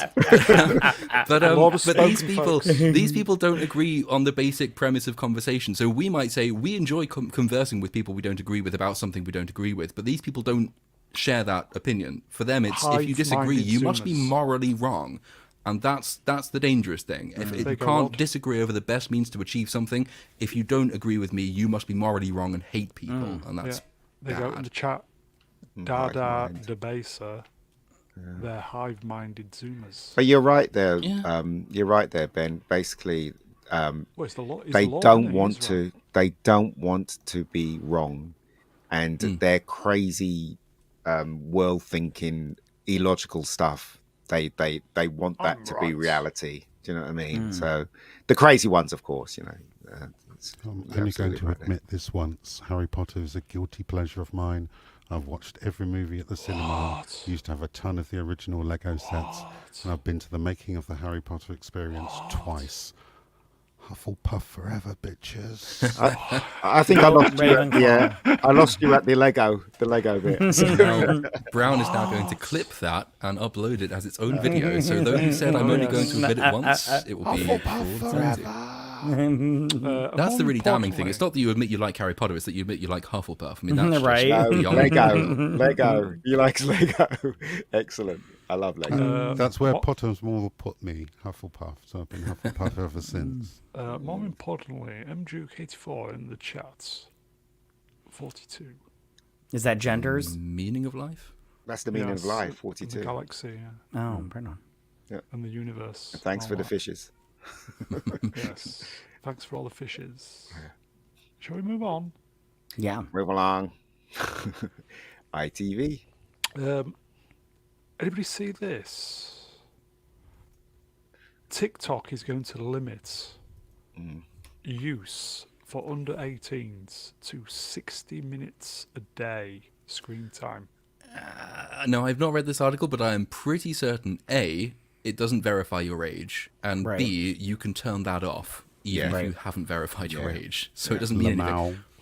The really interesting thing is that TikTok is way more strict because it's a Chinese company. It's owned by ByteDance, I think it is. And in China, because China understands what TikTok is, the equivalent of TikTok in China is incredibly strict with what under 18s can see, and you have to verify your age, and it automatically, you can't turn off the screen time limit either. And effectively, the company's created two parallel versions of this software. One for China, where it stops it doing any harm by not exposing it to young people, and the international version, which is still owned by China, which tries to expose as many under 18s to these wacko ideas as possible. So this is probably also, it's in a lot of legal trouble in America at the moment, and there's lots of talk about banning it from various different phones because it's effectively Chinese Communist There you Front go. organization property. CCP at work. Yeah. Yeah, that's the thing. You see, if they do ban it, then a lot of kids in America and England, they're all going to be really upset that it doesn't. Oh, Can have like TikTok! these zombie Start apocalypse crying. going off. Yeah, they'll start Well, I crying. think the problem then. is it was making them into zombies. Like TikTok Yeah, is responsible yeah. for the zombie apocalypse. But it's interesting. I think this is all a PR thing. And if you look at any of the news coming out of Canada at the moment, there's a huge scandal about Chinese interference in the Canadian Liberal Party, which is Justin Trudeau's party, and electoral interference to the point where elected candidates are chosen because they please the Chinese embassy, and they are deselected if they don't please the Chinese embassy. And Justin Trudeau is kind of bound up in all of this himself. The US government is variously banning TikTok from the apps of most of its members of government. I think the UK is doing the same thing as well. So TikTok in the West is got a pretty bad reputation. It's just that it's an incredibly nefarious thing. Beneath the hood, there's an awful lot of very dark information, I'm quite sure, which really needs to come out yeah. about how this company operates. Oh my God, we got fans of Z. Yeah. How crazy is that? I know, amazing, isn't it? I just don't think anybody should be on TikTok, really, but that's just... No, yeah, I agree. I totally Well, agree. it's not really got any competitor, has it, really? Unless Twitter reintroduced Vines, which would be an excellent idea if Elon's trying to get a bit of a shoo-in into that territory. Here you go. Osman is shouting, by the way, ban TikTok everywhere. It's destroying my generation. Agreed. There is that, and there's the other fact, which is that Savage. TikTok is also harvesting your data for Yes. the Chinese Communist Party. Yeah, It- they it's know denied everything that about it's you. yeah, it denies that it's doing this, and then has to testify in front of congressional intel committees that actually, it does actually transfer lots and lots of your information to the cells of the CCP, which are implanted in the management teams of every company which is based in China, and they do have unlimited access to your data and can use it for absolutely everything. So on the one hand, it's corrupting the youthful mind, and on the other hand, it's reporting back as to how that actually affects children to a very nefarious foreign government, and it should absolutely be deleted from everyone's phones. Here you I've got go. it. MJuke, TikTok is free spyware for CCP. Is that from Robocop? CC? No. OCP. OCP. OCP run TikTok. Yeah. Okay. Don't use it. That's the conclusion. Don't use it. Don't use it. Even some of the big YouTubers, I know. They do, yeah. They do. It's like, guys, just don't fucking use it. Just don't use it. That's unclean. Don't use it. Yeah, don't use it, mate. And then Anybody Norse. see this? This is the writer of Ant-Man. Who wrote it? The guy, I even made a note, Jeff Loveness. And what's he done in the past? Rick and Morty. Oh, okay. So he wrote this. Yeah, he said he was proud of the work. Yeah, now he's crying like a little biatch about it. Oh, they he's- didn't like my movie. Yeah, he He shouldn't Okay. be crying. Hasn't he been given one of the major Avengers products coming down the line as well? Like he's still. Yeah, the King Dynasty. That's the one. Yeah, it's gonna be horrible. I heard that it's a huge bait and switch anyway. And It's that's an why I probably appalling want to see it. It's Oh, is it? really, really Oh. bad. That's an appalling film. No, it really is. I mean, it's the more you look at it and the more you think about it, everything about it is entirely. If it's not broken, then it's shallow. But most of it's completely broken. It doesn't understand its own mechanics, the things that it's introduced. It's exploded the multiverse into an infinity, which makes it impossible to care about anything that's going on within it. None of the character decisions make sense. We've got another new, impossibly brilliant girl boss character. Oh, yes. Who will be, important to the plot going forward. It doesn't understand time travel. It broke the laws of its own franchise. I mean, it doesn't understand time. We're told that this dimension is outside of time, and yet time progresses just like it does in the real world, in parallel with the real world, even though the premise of the previous film was that if you missed Janet by 2 hours, you miss it for 200 years. It doesn't matter in this film. Right. There's now a whole civilization, a Type 2 civilization of socialist ants, which the film tells us about. A Type 2 civilization can harness the power of an entire sun, and they all like Hank. So Hank now can just dip in and out of the quantum realm and advance human society by 3,300 years whenever he wants to, but he won't because the film will forget that that's what it did, because it doesn't understand how writing works. Because when Ant-Man got stuck in the thing before the toilet. Endgame, he was in there for five was it 5 hours? He was And in then there 5 hours, but 5 years had passed. 5 years had outside. passed on So Earth. it's very inconsistent with its You own guys- rules. But it's below the surface of that 5 year place. They didn't go deep enough into the quantum realm. Here you go, folks. F. McPherson at Mr. Brown Alliance, allegedly, that's me. Read the article. I did. He felt bad until he went to a movie and heard people laughing. Now he thinks he's a genius and the critics are stupid. To be fair, I did also laugh at this film. I laughed and thought, what the hell is this? Right. How the hell did you think this was a good idea? MODOK. Oh my god. Yeah. That's not laughing with MODOK. That's laughing at you, writer. Lord, if I may, was it worth the trip to Indonesia to see this film? I mean, Indonesia is a lovely place, so the trip was So it definitely was. worth it. But, Okay. actually, But no, he- it wasn't. No, the subtitles were French this time, so it was probably somewhere in Oh, Africa. Vietnam. But so basically, there's a room that he wrote a really good script, and they shot a really good movie, and then they came in and they screwed around with it. There is a So- lot of that in there. There's a lot of scenes when you can tell that this has been... And Bill Murray's entire cameo, for example, Bill Murray does not share a scene with any of the actors he's in the scene with. And the dialogue flicks back and forward very, very quickly. So it's very quippy, as Marvel always is. But Bill Murray will say 2 words, and then Hank will say 2 words, and the camera just snaps to just Hank. Different lighting, all on his own. And then Bill Murray will say something, and it's back on him. And then Hope will say something, it's back on her. And the only person you actually see him in a room with is Janet. And it just looks like it's been added afterwards, and they just brought the actors There in you go. for retakes. Appion, MODOK was the best laugh at the theatre in years. For all the wrong reasons, probably. Was it as bad as the inserts they did in the first episode of The Prisoner, Ben? Was it that bad? Was it? The prison was actually on the TV over in the It corner. was, yeah, I'm trying I to remember saw- what the yeah. inserts were. It's going there. It's around sort of, if you remember Thor: Love and Thunder, it's Astrid's weird photoshopped face which appears Yes. there. It's kind of like that, but slightly worse. Oh dear. I've renamed him in my video. He's called Catastrophically Rendered Antagonist Person, which just translates as crap. I feel there's a very good review coming on. Oh my god, I'm so looking forward to getting this finished. It's killing me. At what stage are you at with your review? 30 minutes of footage left to do, so I'm hoping I can finish that tonight and it'll be up tomorrow. And It do must we be know really how- hard because you have to play the footage backwards and forwards. I mean, because I've seen some reviews and basically they use the same clip, all all the way through their With the French review bit. because you can only use X amount of time, can't you? Otherwise, you'll get Yeah. demonetized or something like Yeah, that. So and it I must get be told really off if I just use circulating trailer footage. So mine is I stole my edit style from Mauler, so that's literally looking for 2-second facial expressions from Yeah. Tony Stark and putting those in. It takes a while. However, I've come up with a brand new system which is now speeding me up, which means I can just I've banked them all. I didn't know Premiere Pro let you do this. So Welcome, as I can just said last reuse week, them. welcome Yeah. to the 21st Yeah, century. you can do Lord. that. You can also bring up 2 timelines as well, Ben, if you wanted to. Holy You can shit, do that really? now. Yeah, so on the same time you can have one on top of the other now. Welcome to the 22nd century. Sorry, I just thought I'd I've mention been that. advanced. No, that's incredibly useful. It reminds me how stupid I was to get Premiere Pro and then not bother learning how it actually works. Shall we? Well, that's what Ian's here for. Shall we leave the last word to F. McPherson and Mr. Brown Alliance? Still, mate, you can't have any stakes when you allow for infinite universes and infinite dimensions, and now infinite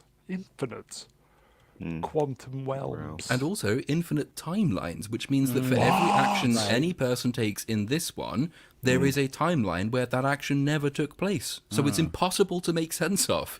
Shit. So hold on. So when they go back to the real world, and I'm assuming they do go back to the real world, is it like set in the future and there's flying cars and everything? And Nope. No. They've been away for exactly the amount of time they spent in the quantum realm. Also, bearing in mind, this film introduces essentially the multiversal, interdimensional mega Hitler who wants to go on a timeline genocide.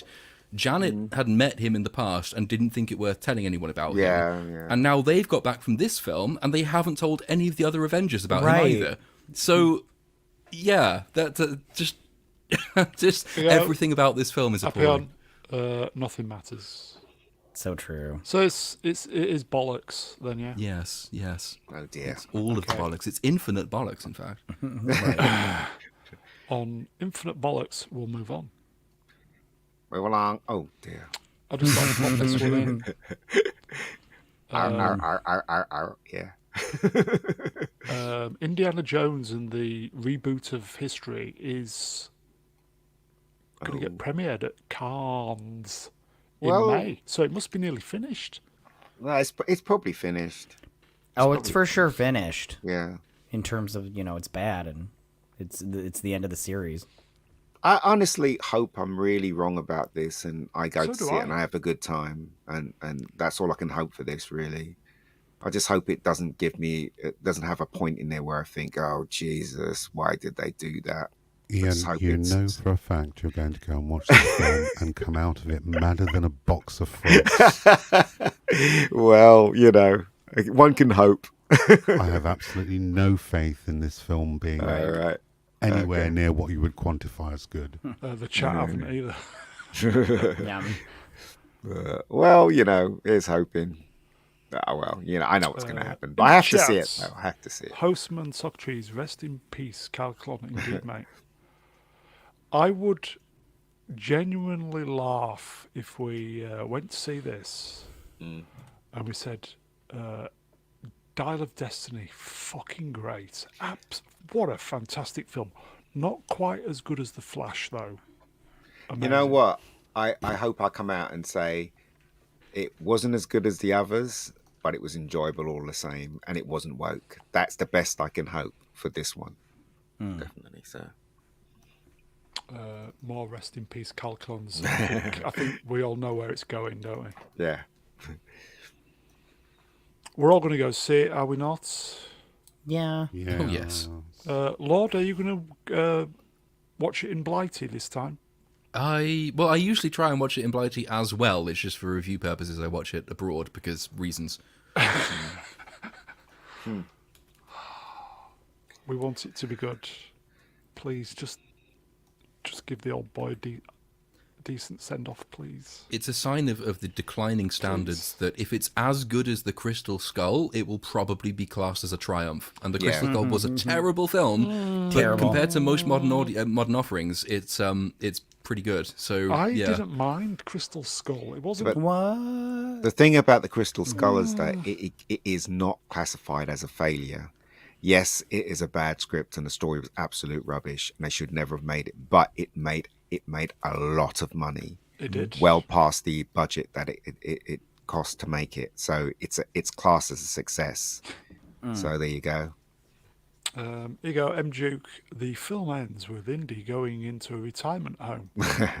No, the film ends with Indy going in to watch Star Wars. Well, they were going to take him out of existence, weren't they?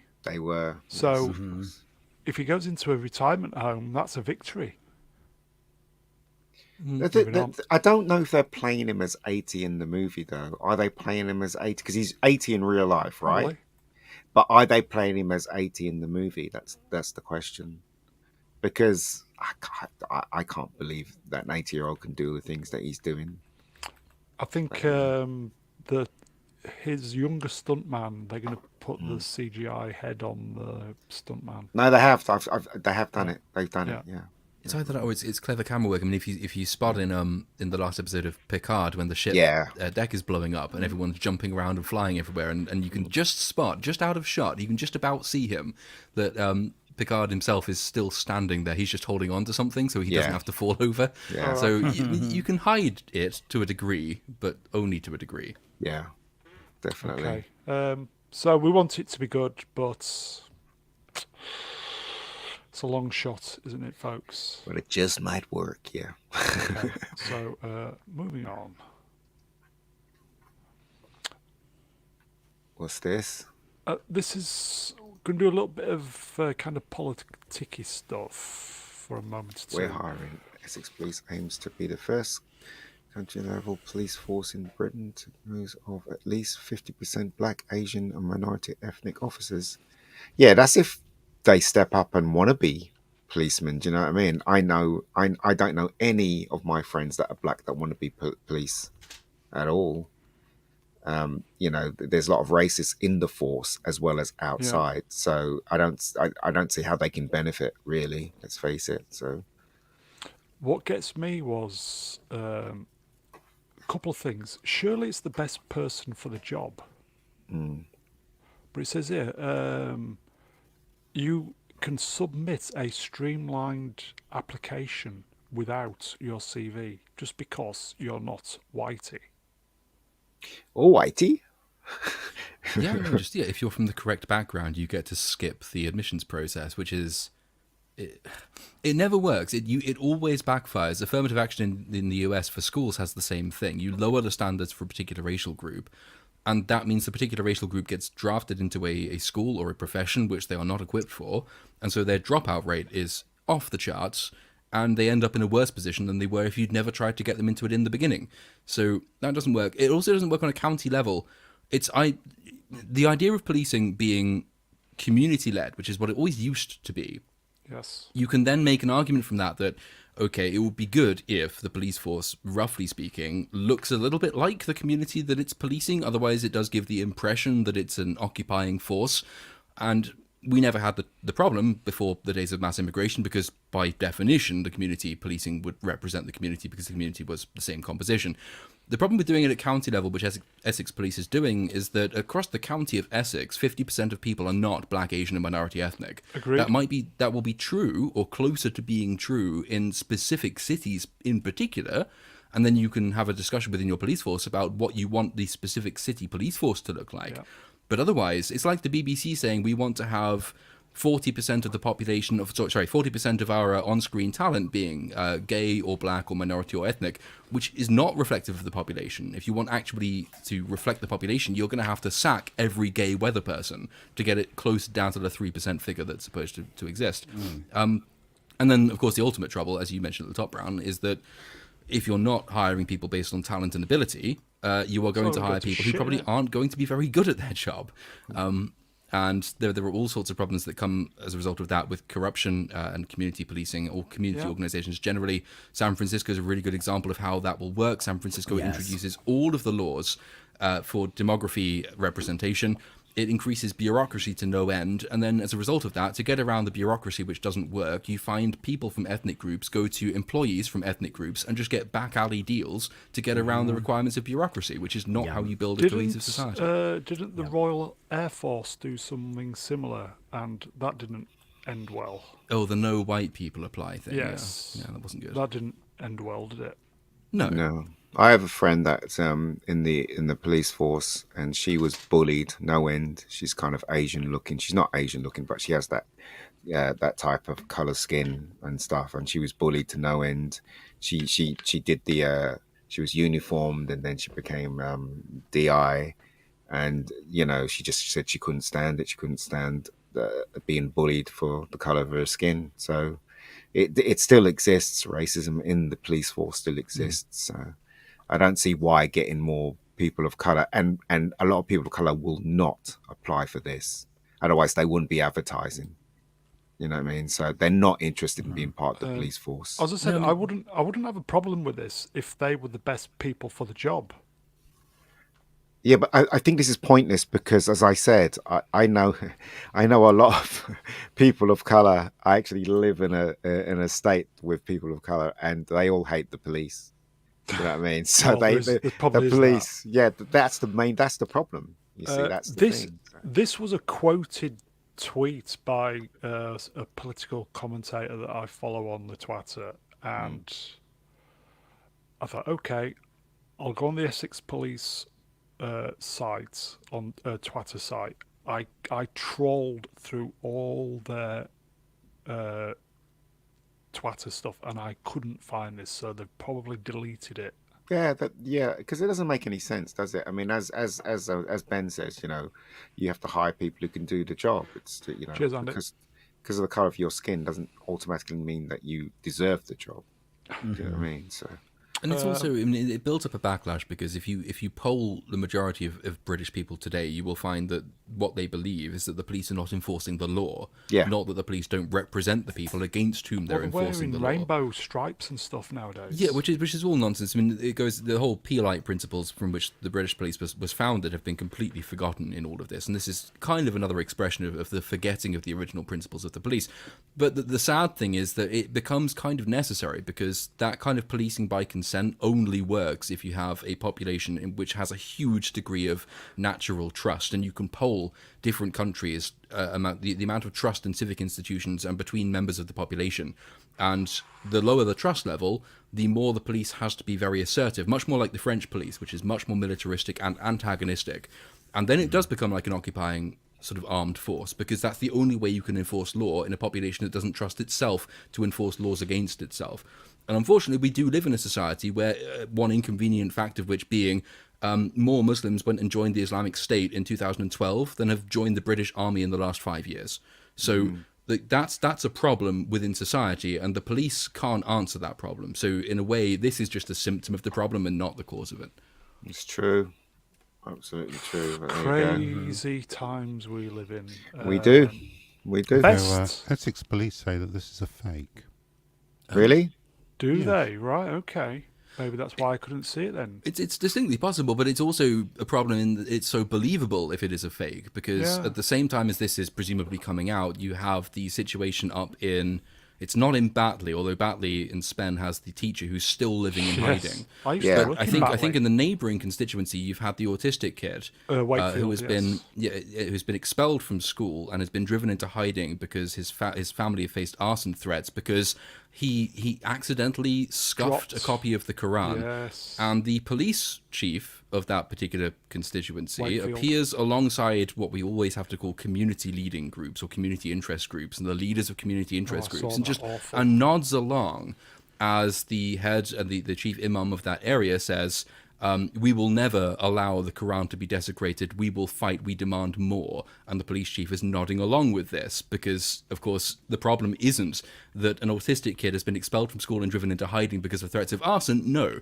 the problem is that a book was scuffed and a community got angry about that. So even if this tweet is fake, which is bad, and it's bad then that we kind of felt it was believable, the bad thing is that it is so eminently believable that this is what happened. Here you go. The voice of Z. The image is manipulated and was not posted by Essex Police. Similarly, no such message appears anywhere on the essex.police.co.uk websites. it would be interesting to look at the Essex Police diversity policy and see if they have any kind of quota at all, because a lot of police forces have a 33% quota, in which case it might just be a case of the true figure being slightly less than 50. Okay, so it's a fake, folks, but as I said, going back to the Royal Air Force tried something similar, so it's understandable that we think, that we thought it was legit, but there you go. So it's a fake. It's a fake. Moving on. White is not allowed. Ways. Speaking of fake, Yeah, this is a fake. This is she old was news. she was in the news again this week. Did you see her? She This is channel old news. favourite. No, this is the second time she's been arrested. Oh, okay. This fake time she was then. in Norway. Uh-huh. So she's not travelled as far as normal. So this was all a fake then? She got arrested. This is fake? No, this is genuine. Oh, right. Did anybody punch her in the face? Because as I said before, she's got a punchable face now. No, but the funny thing Any about this police is, puncher. take a guess. Do you know why she's been arrested here? I have no idea. For being stupid? I do. That would be nice, but no. She's being arrested here for protesting against wind turbines, which is not what you would expect from Greta Thunberg. But as far as I understand it, there's a proposed wind farm being built on the site of indigenous peoples. I think it's the Sami people in Norway. Yes. And the wind turbines, according to some campaigners, for some reason, including Greta Thunberg, wind turbines violate the rights of indigenous peoples. So Greta Thunberg, the environmentalist par excellence, She's mentalist, is protesting against the wind turbines because the wind turbines threaten indigenous rights In Norway. in Norway. Which is it's just an interesting precedent, because how far can you expand that? So let's say the British people's rights are being trampled upon by the imposition of wind turbines which rise their energy bills to a point they can't pay beyond. Will Greta then join the protests against offshore wind in the United Kingdom? Just as a question for her. Do you think has she lost the plot? Yes. Nah, she's just looking for more attention. Did Yeah. anybody see this video? No. I mean, No. There was. go ahead. I tried to grab the still where she just had one of those. She had such a funny look on her face, like it was all for the camera, and it was course like, it is. "Have you got this? Am I doing this right?" She just, I don't know. There's just a very uneasy feeling I had about her being arrested. It just, Fake. oh, She's looking for more attention. She is looking for more attention, Yeah. but there is a How dare you. fundamental How there's a dare problem. The problem dare emerging you. here, which is one that the environmentalist How movement dare will you. have to contend with quite soon, is that it is becoming increasingly apparent that the environmentalist movement campaigns to destroy the environment, and they haven't been able to reconcile this fact. So at the moment, there's kind of an epidemic of dead whales washing up on beaches near offshore wind sites. The United States, that there's been a part of about 100 of them, I think it was. There's a huge number anyway across an entire seaboard, right next to the construction of an offshore wind turbine. And if you look at the decibel levels that are produced by offshore wind turbines, they exceed the decibel limit for what's safe for humans. But of course, that's amplified underwater. I think it's something like is it 350 decibels to 450 decibels, which is almost enough to kill a human. And of course, whales underwater are uniquely sensitive to sonar and all the rest of that. So they are. There's suggestions at the moment, and no studies have been done, but there are suggestions that the problem is they are deafening large numbers of marine mammals and also reaching decibel levels which are damaging fish stocks as well. And this is leading to an increased numbers of beached whales. People above a certain age will remember that the whole campaign to save the whale was the environmentalist thing until about 5 minutes ago.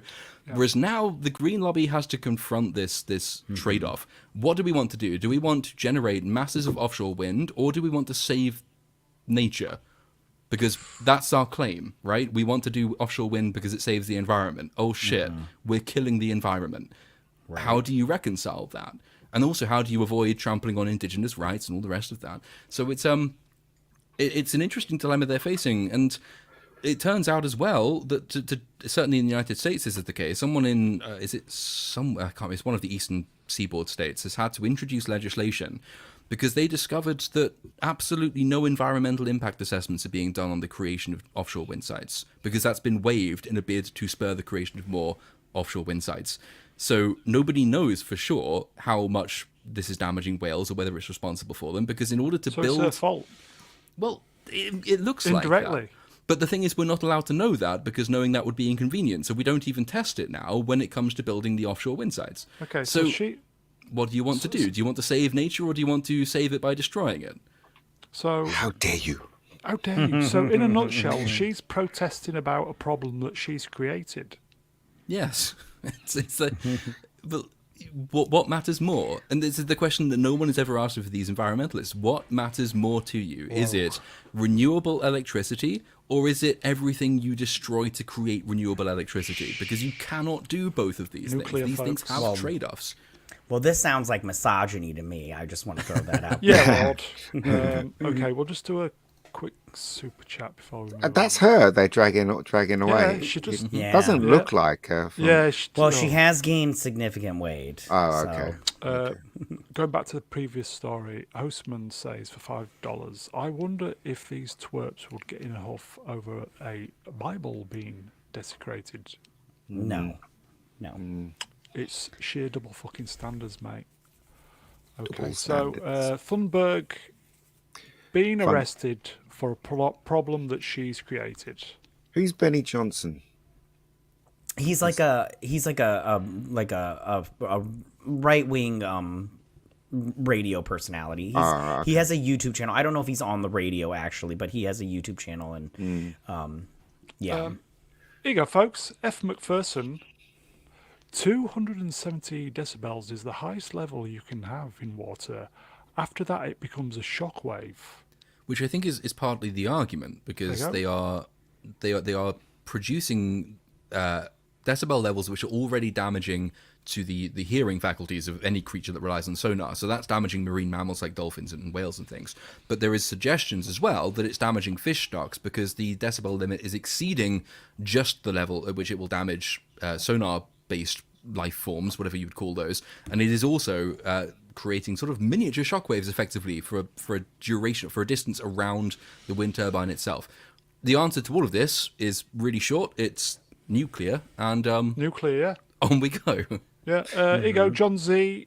They are saying ULF, I think that's ultra low frequency, radar is doing something to the whales. So, Well, just It's get again- Captain Kirk to go back in time and. One of the facets of the Save the Whale campaign was that we had to impose brand new regulations on commercial fishing fleets and transport fleets as well, to make sure that their engines are quieter, because they are damaging whales. But no equivalent move has been done for wind turbines. So it is literally the definition of double standards. We have to really impinge upon the rights of fishers and people doing commercial shipping transportation, because they're being too loud and scaring whales. We then have to not do that for wind turbines, even though they're doing the same thing, because that saves the environment by destroying it. It's a nonsense. now we know why all the dolphins fucked off. I say little platoon for Prime Minister. That's what I say. You know what I mean? Here, here. I would say, folks, the Lord has spoken. Moving on. How dare you? Oh, what's this? Clarkson had got sacked from Who Wants to Be a Oh, Millionaire you're kidding. You're kidding. because of the Markle comments in the Sun. Why? No, come on. That's stupid. Why would you get sacked for saying that? That's just his opinion. It's got nothing to do with the show or his ability to actually present. So why would you Well, sack him? Stupid. it got sacked.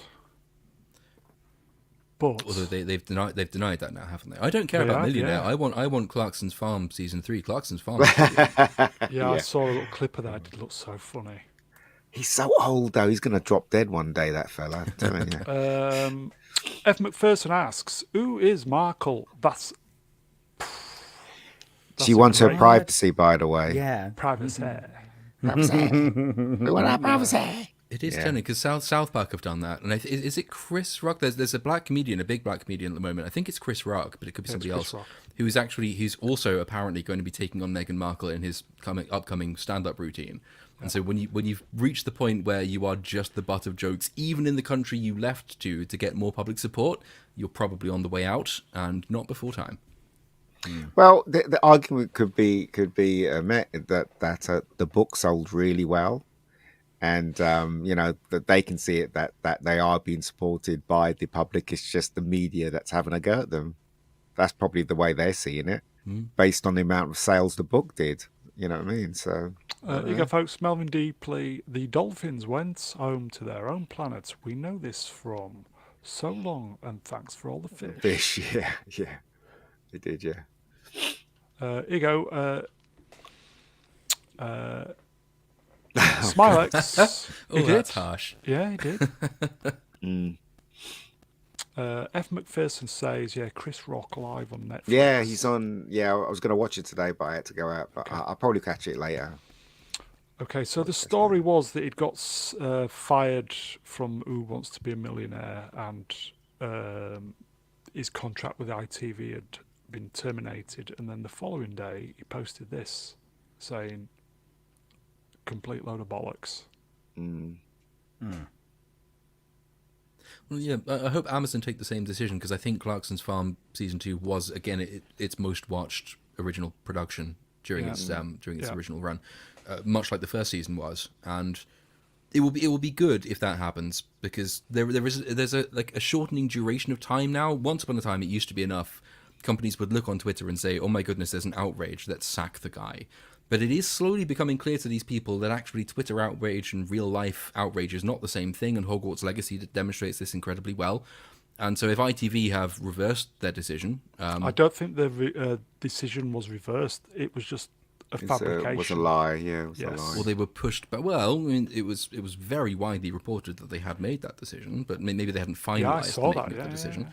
But in any case, right. if he's allowed to maintain the job despite the outrage, which is, I think, the direction of travel we're heading in, then things are slowly getting better. But the emphasis there is on slowly. Yeah, I'm pretty amazed how popular he is ever since he left the BBC, and him and his team have been incredibly popular on streaming platforms that really, you'd thought nobody would see him. The thing is, he didn't want to leave the BBC. No, he didn't. Nor did he gang either. The other two. No. But the BBC, in all their wokery, reasoning, decided to let him go. But I'm glad. I think he's okay. I don't think much of him really, but I'm glad he's still working. No, I like him. He's all right. Just to prove a point that if something is good, you can't really mess with it. So I think we all need to check like out him. the farm, though. What he's Farmers absolutely love him. He's been the best advocate for British farming, and I don't necessarily agree with all of his positions, but on that in particular. But exposing the sheer amount of work and regulations you have to overcome, and the antipathy between farmers and local councils. No one has been able to do this as much as Jeremy Clarkson has. So he's actually finally invited some kind of national conversation as to what we actually want the country to look like and who we want to govern it, just via the medium of a farm program. It's quite subtle and clever. Okay, so we'll move on from Clarkson. Oh, speaking of cancelled, no, it's good news. It is. It is good news, but I just don't want to see these two idiots. I don't want to see her face either, because she's got a punchable face as well. Yes. Yes. Did you see all the simps saying, "Oh, fantastic this program"? But it's really the media is really bolstering it. And it's like, it's probably one of the best Star Treks ever made, and they're taking it off, and it's all rubbish, isn't it? Nobody likes it. No one likes it. Yeah, nobody likes it. It's also apparently something I have in common with Doomcock, because didn't he tweet that Star Trek Discovery was the thing that launched his channel? Yes. Same here. So that's a weird similarity. But yeah, the most egregious tweet I saw was the person who said something like, without Star Trek Discovery, we wouldn't have had the resurgence of Star Trek, and so you wouldn't have had Picard and Strange New Worlds. And I looked at that tweet and I thought, yes, and wouldn't we all be better off for it? So Yeah.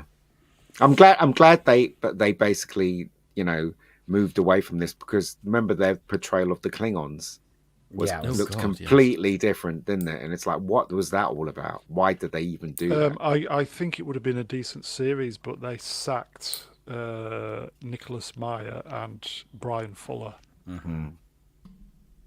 Because they wanted their wokery in their it. crew. Yeah. I even think after season 1 was that, and we thought, okay, season 1, okay, it's Star Trek for modern audiences, blah blah, all that bollocks. I thought, okay, season 2 was complete tosh. Rubbish. But I watched it twice, and I did quite enjoy it on some level. There were bits in Right. it to enjoy. I mean, Yeah. Jason Isaacs as Lorca was good, and Yeah. there was the hint of something interesting they could have been doing with that character and his storyline. It's just that they didn't do it. And then when season 3 started, it was like, what? Absolute nonsense. What? Especially when Tilly outran all those people. To the burger van. Yeah, to the burger van. I only So- managed 3 seasons of diverse female space Jesus Yeah. before I dropped out. I genuinely think something was half salvageable after season 2, but they chose poorly, and It's I think such a that last 2 memeable episodes thing, though. is Just like, this, fuck off. the obsession with feelings and everyone feeling and feeling, all of it feelings, to the point where, oh, the galaxy's been destroyed because the Federation collapsed because a space autist had bad feelings in the middle of a nebula. But And then if you season 4 remember, just this where the Yeah, but collectives if you beyond the galaxy remember- feelings. But if you remember, the reason why they put all those feelings into that season was because everybody was complaining that they were all flat. They didn't have any character.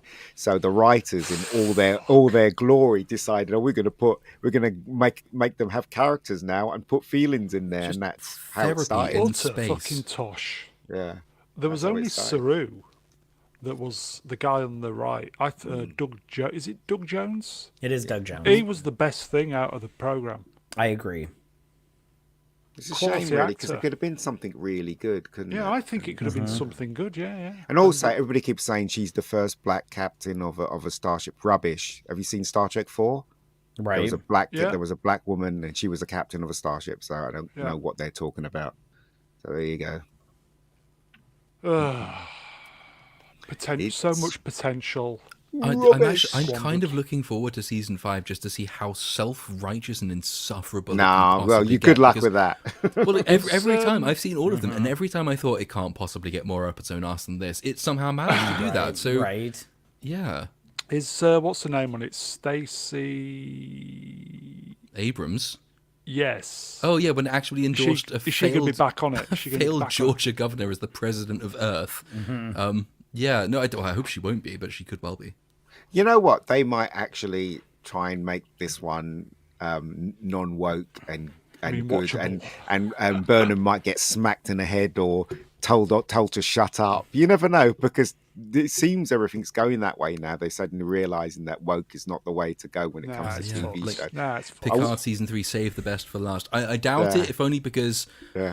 I have looked up the writing team for Star Trek Discovery, God. and I know what they look like. So yeah. All right, okay. No, they Here think you go, they're folks. Melvin Deeply. Doug Jones is good as Abe in Hellboy. He was. Hellboy's I agree. a great film. It was. Hellboy's fantastic. Yeah, well, the original one with Yeah, his name? even the second one, I like the second one Yeah. as well. the remake was rubbish, wasn't it? Absolutely. Never nonsense. seen Yeah, it. but Not David interested. Harbour, I thought, did a good job as Hellboy. He did, but he still, it was just a waste of Yeah. everyone's time. Yeah, wasn't the it? movie was It's not was Ron garbage. Perlman, is it? No, it wasn't. So we're not going to miss this, are we? No. No, no one's Is it Good Riddance? Good riddance. Well, it's needs bad because there's banishing. not very much genuinely good comedy on TV at the moment, so I tend to watch things like Star Trek Discovery for a laugh. It needs banishing to the neutral zone. But anyway, let's move on. That's right. What's this? Couple of kind of little lockdown things. Sorry, Melvin. Oh, of course. So we'll just warm ourselves up with Matt Hancock was considering, because if you remember, people were saying that there were a few cats in the UK that had caught the coof. and it was apparently, well, obviously it was transmissible between species, and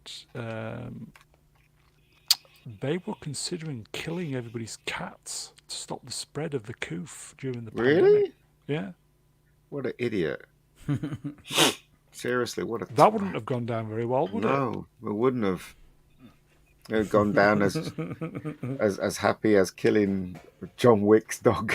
Didn't George Orwell note that like you can strip everything away from the English people, but attack their animals and they will Yeah. fight Yes. back? Yeah, And Yeah. that would not have gone well. That's probably why they stopped. Yes. Wasn't I he would told have off? This guy wasn't he told off on the breakfast TV show? Was it Willoughby told him off or something like that? I remember reading an article about it. No, am I wrong? It's I don't possible. know. I must have missed out amongst all of the other. Something about the money that was I can't remember, but it was all in the news. We missed that one, right? Or maybe I'm dreaming it. I'm probably everybody Everything dreaming else suffering that it. we from the suspected coof. turned out to be true. So it probably just got missed over the fact that we only got locked down because he wanted to inflate his own ego and public opinion reputation. So, yeah, it's I'll was- believe anything you tell me about Matt Hancock. I will believe. This because it this is the believable. warm up for the main event, by the way. Oh, good. Here you go, happy on. You aren't killing my cat, you dude. I'm going full John Wick. John Wick, yeah. Yeah. I'll be with you. Hostman Socrates, I knew the pro-lockdown politicians were evil. Stay away from our cats. Thing is, he was getting different. He was getting different pussy at the time, wasn't he?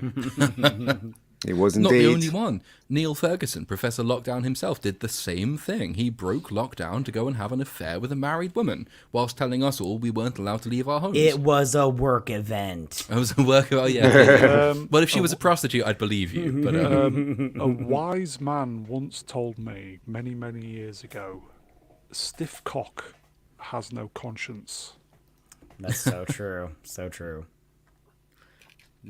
Okay, so that was just the, we didn't know at the time, that was just the hors d'oeuvre for the main event, as it were. Shall we move on? Yes. Did anybody see this? Isabel Oakes? Is it Oakes? Oakeshott. Oakeshott. She wrote a book for Hancock, didn't Yep. she? she's done this before. He on, gave fill her me some. all of his WhatsApp messages. He gave them to her in order that she could ghostwrite a book for him, which she did, and she got paid for it. She read those WhatsApp messages and she thought, "Oh my God, well, we're supposed to be having an inquiry into all of this. This is by definition public interest, and the people need to know about this." So she then gave all of the WhatsApp messages to the Telegraph. For some reason, there is even a conversation about whether she was right to do that. That's not the conversation. I don't care. She was absolutely right to do that, and any sane person in her position would have done that. Whether you like her or not is irrelevant. What matters is what's revealed by the internal communications between government ministers making the biggest intervention in public life in generations. These are the people who locked us all in our homes for months, tanked the economy, and basically turned us into a health state, the health nation state. That's incredibly important stuff, and we need to know it. So I don't understand why people are even asking this question. Also, they made a lot of people unemployed. A lot of people lost their jobs because of what Yes, they I made did. 3 years unemployed. And also, a lot of people died. Well, and as she they- herself pointed out, kids Yeah. committed suicide because of Yeah, this. Yes. yeah. Because they shut the schools, as it turns out, from these WhatsApp messages on no evidence at all, solely in order to bolster the reputation of the politicians enacting these policies. So that's bad, and it's by every definition public interest. We should all know this stuff. But what will happen though? What do they go on trial? Are they asked to should be do. accountable? I mean, it's all fine her putting it out in the public and making the public know, but what's going to happen to these people that actually literally killed a few people, well, a lot of people, and destroyed people's careers and lives? So yeah, while Hancock was getting a bit of pussy on the side, Yeah, so we what- were what's all gonna- suffering. the question They is, what's will- going to happen to them? They will hang Matt Hancock out to dry, and they are already doing that. So George Osborne, who's been featured in these messages, former Chancellor, formerly Matt Hancock's boss, subsequently editor of the Evening Standard, because that's how English society works these days. You go from being politician to being the editor of a leading newspaper covering politicians and speaking every day to those same politicians and puffing up their reputations because journalism. They will hang him out to dry to excuse the fact that every single one of them was involved in this decision as well. And so they've made Matt Hancock a scapegoat. I don't necessarily object to that because I would like to see him driven out of public life, but I don't want him to be driven out of public life as a means of excusing everybody else who should be driven out of public life. He's only part of the machinery. Yes. Hold on, but what? So driven out of public life, isn't he not going to go to jail? Is he not going to be on trial? No. You know. So what's the point? The closest I've heard for a legal argument against these people is that it's been suggested you can use the Human Rights Act of, is it 1997, I think, was the Human Rights Act? That there are provisions within the Human Rights Act about the protection for the holding of opinions and beliefs and the expression of opinion and beliefs. And so you can theoretically say that anti-lockdown protesters or people who just were skeptical of the government's narrative on this and tried to introduce counter-narratives and who were vilified and pilloried for that could have potentially some defense under the Human Rights Act. But there's, as far as I know anyway, there's no legal consequence for anybody involved in making decisions to lock people in their homes with the resultant effects on mental health on no evidence at all. You can't convict these people. The worst that will happen is that they won't be elected to office again, but they'll find consultancies and jobs to go That's to. it. Yeah. So in other words, they don't get punished. No, but they won't because there's no incentive, because every single person involved in government and the opposition all agreed with this stuff. It would be different if the Labour Party had opposed it all the way through. If you had an opposition party Starmer which said all the way through, we object to this, we oppose this, we think you're wrong, we think you've broken laws. But every single conviction of the Coronavirus Act has been overturned as illegal. People were brought before courts and fined. And every single one of those decisions that was referred to review has been shown to be illegal. So people have been paid money or have been paying money on no legal grounds whatsoever. But the problem is the opposition and the government and the third party, the SNP, and the fourth party, the Liberal Democrats, and every party in English and UK politics supported all of this. So where is the incentive for any of them to turn around and say, yeah, we should really hold Matt Hancock to account? What are they holding him to account for? The decisions they backed, and in the Labour Party's case, wanted more of. So nothing will happen because everyone agreed with it. Well, what about normal citizens, so to speak? Couldn't they not? We don't matter. Yeah, but could they not club together and bring a case forward to these politicians that's actually wrecked people's lives? Yeah, like loss of earnings and stuff like that. Couldn't they not do that? I'm not aware of any law on the statute books that would allow them to do That's that. the problem, isn't it? See, that's the thing. You see, the government, as Ian says, they're not accountable. They should be helping us, rather than taking money and and basically bolstering up their. They were just partying and sniffing pussy and stuff like that. That's all they were doing. It was a work event. But this was always the counter argument. So the government got some things right about coronavirus, and conspiracy theories about it being a plandemic, by and large, are not correct. The government did do some things right about it, but the opposition, the principled opposition to what the government did to mitigate coronavirus, was never based on whether the coronavirus was dangerous enough to warrant the government doing what it did. The opposition was always, if you give the government the right to do this, it doesn't matter if it saves lives in a pandemic. It will lose lives elsewhere, and the government has gained so much power over you that you cannot take away from it. And that will have very serious consequences further down the line. Once we've got over the fact that a disease that kills an average of 0.03% of vulnerable people, never mind the general population. Once we get over the fact that the coronavirus was an emergency, what happens to the emergency powers? Do they go away? Well, no. Can you hold the government account for abusing emergency powers, as we've now, I think, quite conclusively shown that they have? Well, no, you can't do that either, because we all assented to their right to do it. And the British public have no ability to hold these people to account, because the law doesn't allow us to do that. In the chat, Frank Walker, the Lord has spoken. That sucks. Mm-hmm. Yeah. Ego, what's folks. the point of government? Ego, folks. Mr. Brown Alliance, that's me. There is a great interview with David Starkey on GB News about all of this. I watched it today.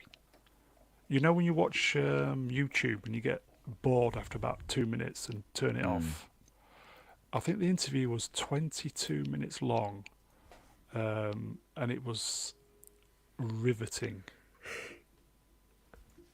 Well, So- Starkey's very interesting to listen to. Yeah. So but- if you want to know a little bit more about this, folks, I suggest checking that out. Lord, I mean- final word? Yeah, if you want an example for how fundamentally powerless the British people are and powerful the government is, and this also applies in the United States, by the way, where your governments have almost certainly taken much the same decisions as ours did. If you want an example of how powerless we are, it's actually not necessarily from this conversation, though this conversation is incredibly important. It's the Brexit stuff that's happening alongside that.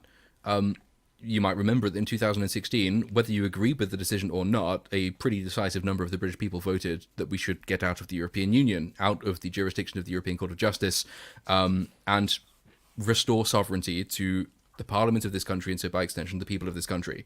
Well, Rishi Sunak has just signed a deal with Ursula von der Leyen, the president of the European Union, which has ensured that the European Union, though we're nominally out of it, still gets to set laws in the United Kingdom, and a legal mechanism to oppose that, which we can't use without them suing us for as much money as they decide we want to use, which effectively means we're still in.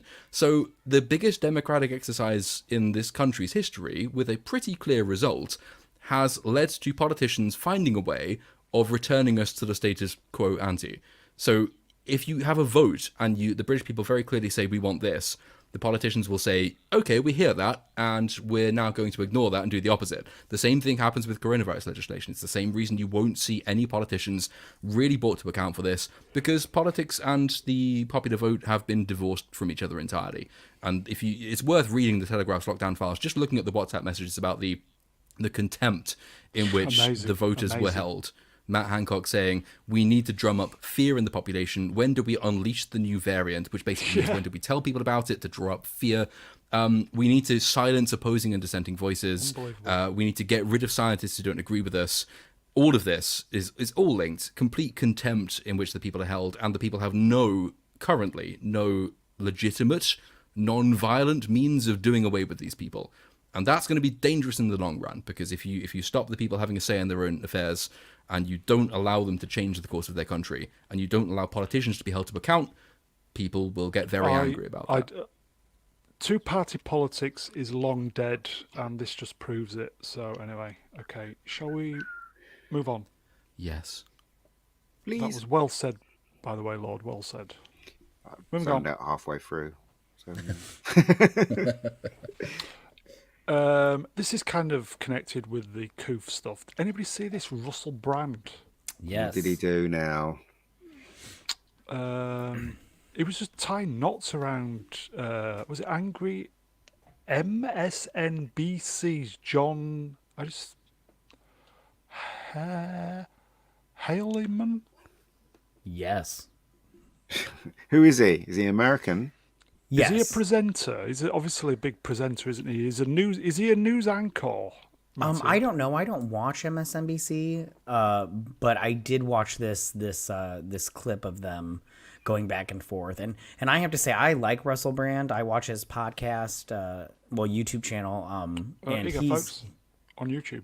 yeah, and he just like basically like just gives it to this guy. I mean, because MSNBC, they want to be like, oh, we're telling the news the way it's supposed to be told, and we're not lying. And he's all like, but you did lie. I think It was very good. It was specifically to do with all the big pharma companies pushing yes. the the injection stuff. Yeah, if you have a chance to go watch it, it's very good. And Russell Brand, I really like him a lot. He's And he's the got guy a very lost good, his shit, didn't he? yes, he was rude and but I mean that's what happens when people spit facts at you, and it brings Whose down your show whole is it? world. Whose show is it? This It was was Bill Maher, wasn't it? yes, Yeah, yes, Bill it was on Maher. Bill Maher. Brilliant was this? So Russell told him the truth, and he got angry about it, and yeah. I think I've not seen the clip. From what I understand, didn't he say that MSNBC, which is like the left wing of There was mainstream a media, lot of that mentioned, was yes. basically the same as Fox News. So MSNBC criticizes Fox News for lying to people and publishing propaganda, basically. And Russell Brand says, "Well, you do the same thing," which they do. I mean, MSNBC is the Fox News of the ultimately, left. Hey, you guys, I'll be right back. I'm gonna go put my kids to bed and say Okay, a man. prayer with them and everything. All right, give me 2 seconds. But so Fox is an interesting one, and this goes to the previous point, I guess, in the sense that it's usually believed that, or people on the right like to believe that the left lies and the right doesn't, and people on the left, this interview reveals that people on the left like to believe that they tell the truth and the right lies. The reality is that both the left and the right lie all the damn time. So Fox is currently being sued by the makers of the Dominion voting machines, and it's well worth, it's Not like a Star Trek 170 either. something page document, but it's well worth reading Dominion's suit against Fox, because through the discovery process they have gained access to the private communications of Fox News anchors who pushed the narrative, the election stealing narrative, which reveal that the news anchors themselves said, this is Fox News anchors, said, yeah, of course we know this is all horseshit. We know this is a conspiracy, but it keeps our ratings up, so we're going to say it. Yeah. So it's no better on the right than it is on the left. The journalists have lost all shred of public trust, deservedly, because they lie to you all the damn time. Yeah, look at the And it doesn't BBC. matter. Fox lies to you all the time, and we now know they do that from the discovery process and the Dominion thing. MSNBC lies to you all the time.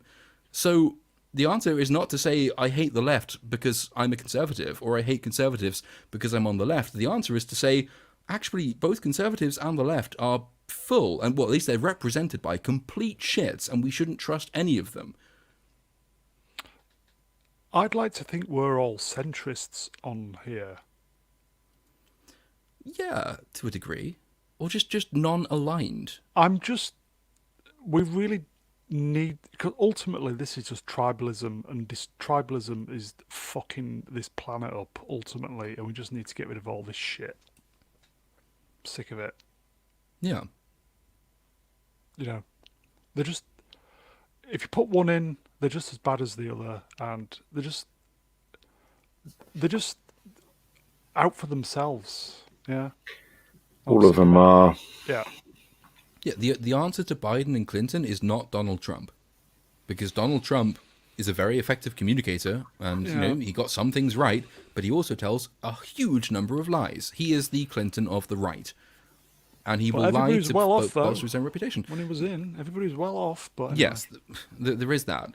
But if you want to try and restore some sort of democratic norms and normalcy, detribalizing politics is it's an incredibly difficult thing to do, but it's the only answer. It's just got worse over the years. It's got Stop worse believing over in the people years. who want to Yeah. govern you. It's Douglas Adams' thing. On no account should anybody capable of getting themselves made president be allowed to do the job. And that applies to conservatives, to the left, to liberals, to whatever. Just don't trust any of them. And find someone who doesn't try to lie to you all the time. Here you go, Ostman. I'm a right-winger, and Fox News lost my trust a long time ago. I just think we need to get rid of all this navel gazing, build some space rockets, and go to the stars. That's what we should be doing. Vote Musk. Yeah. Fuck all this bollocks off. We need to be on the moon and then going out into the galaxy, into the solar system. But that's just me. Shall we move on? Make Mars great again. Yeah. Yeah.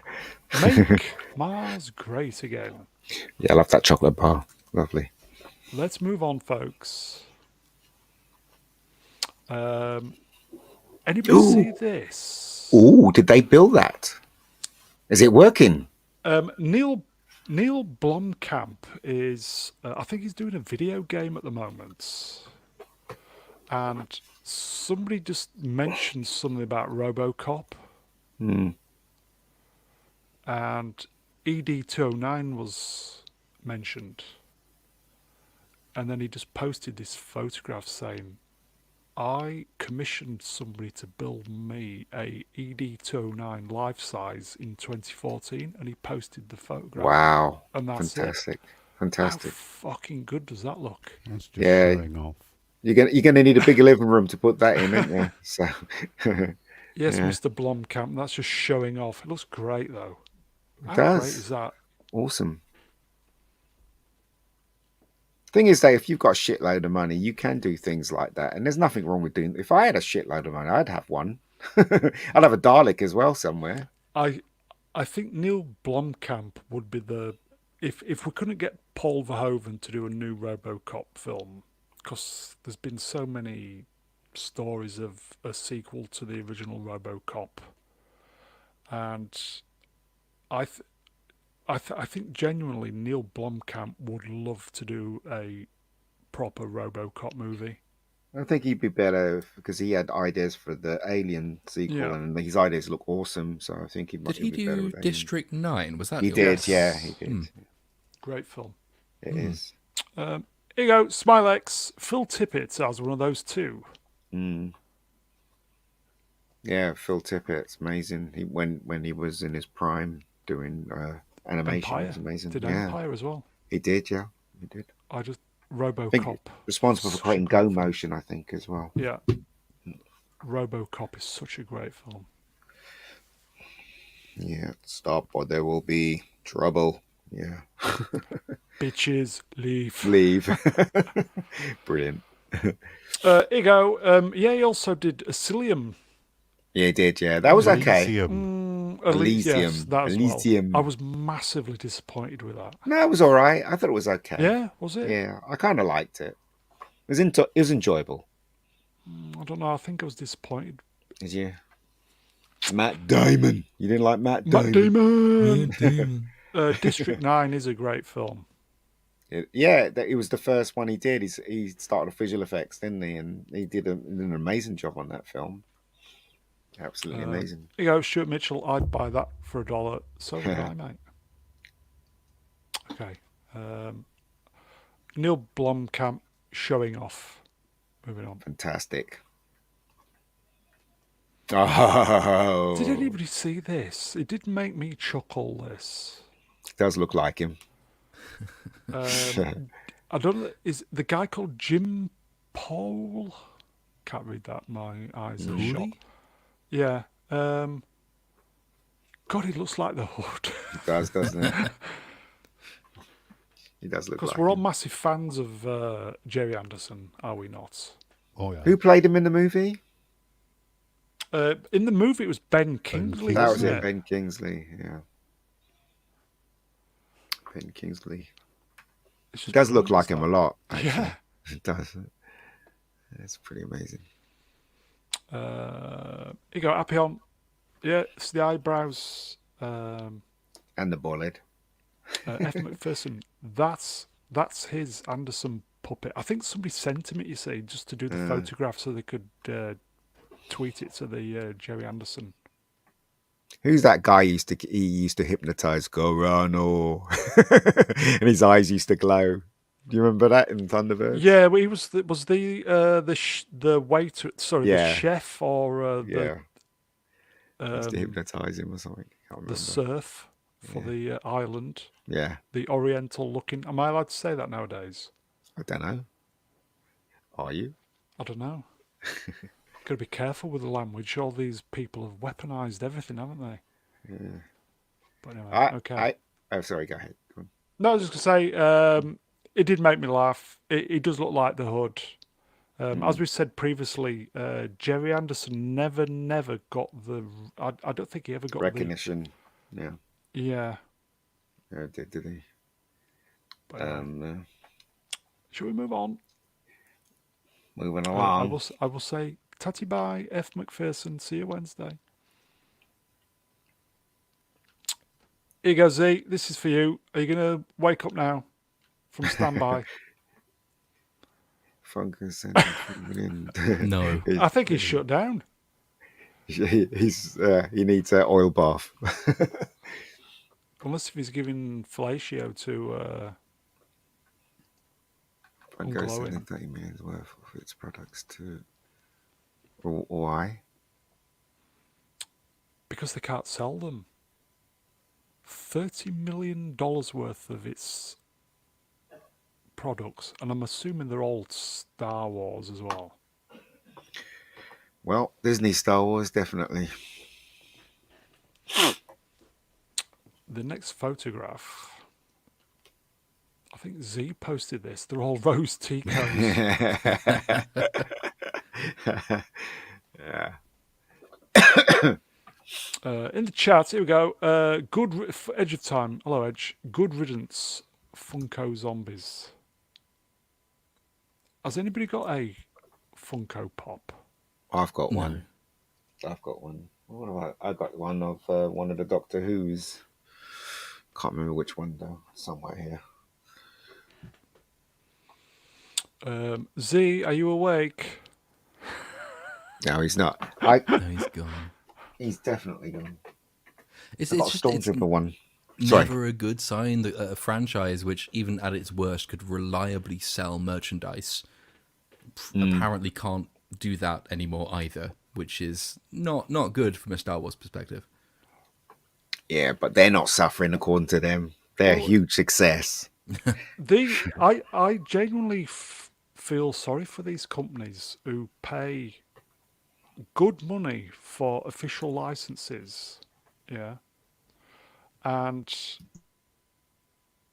Disney just let them down with cack, with shite. So why would anybody want to buy shite like this? What are you talking about? I really want the Funko Pop of Roasting. the woman who said, "Nah, I can't come," on the biggest adventure of the galaxy. Yeah, that's a really integral character. I really want her toy.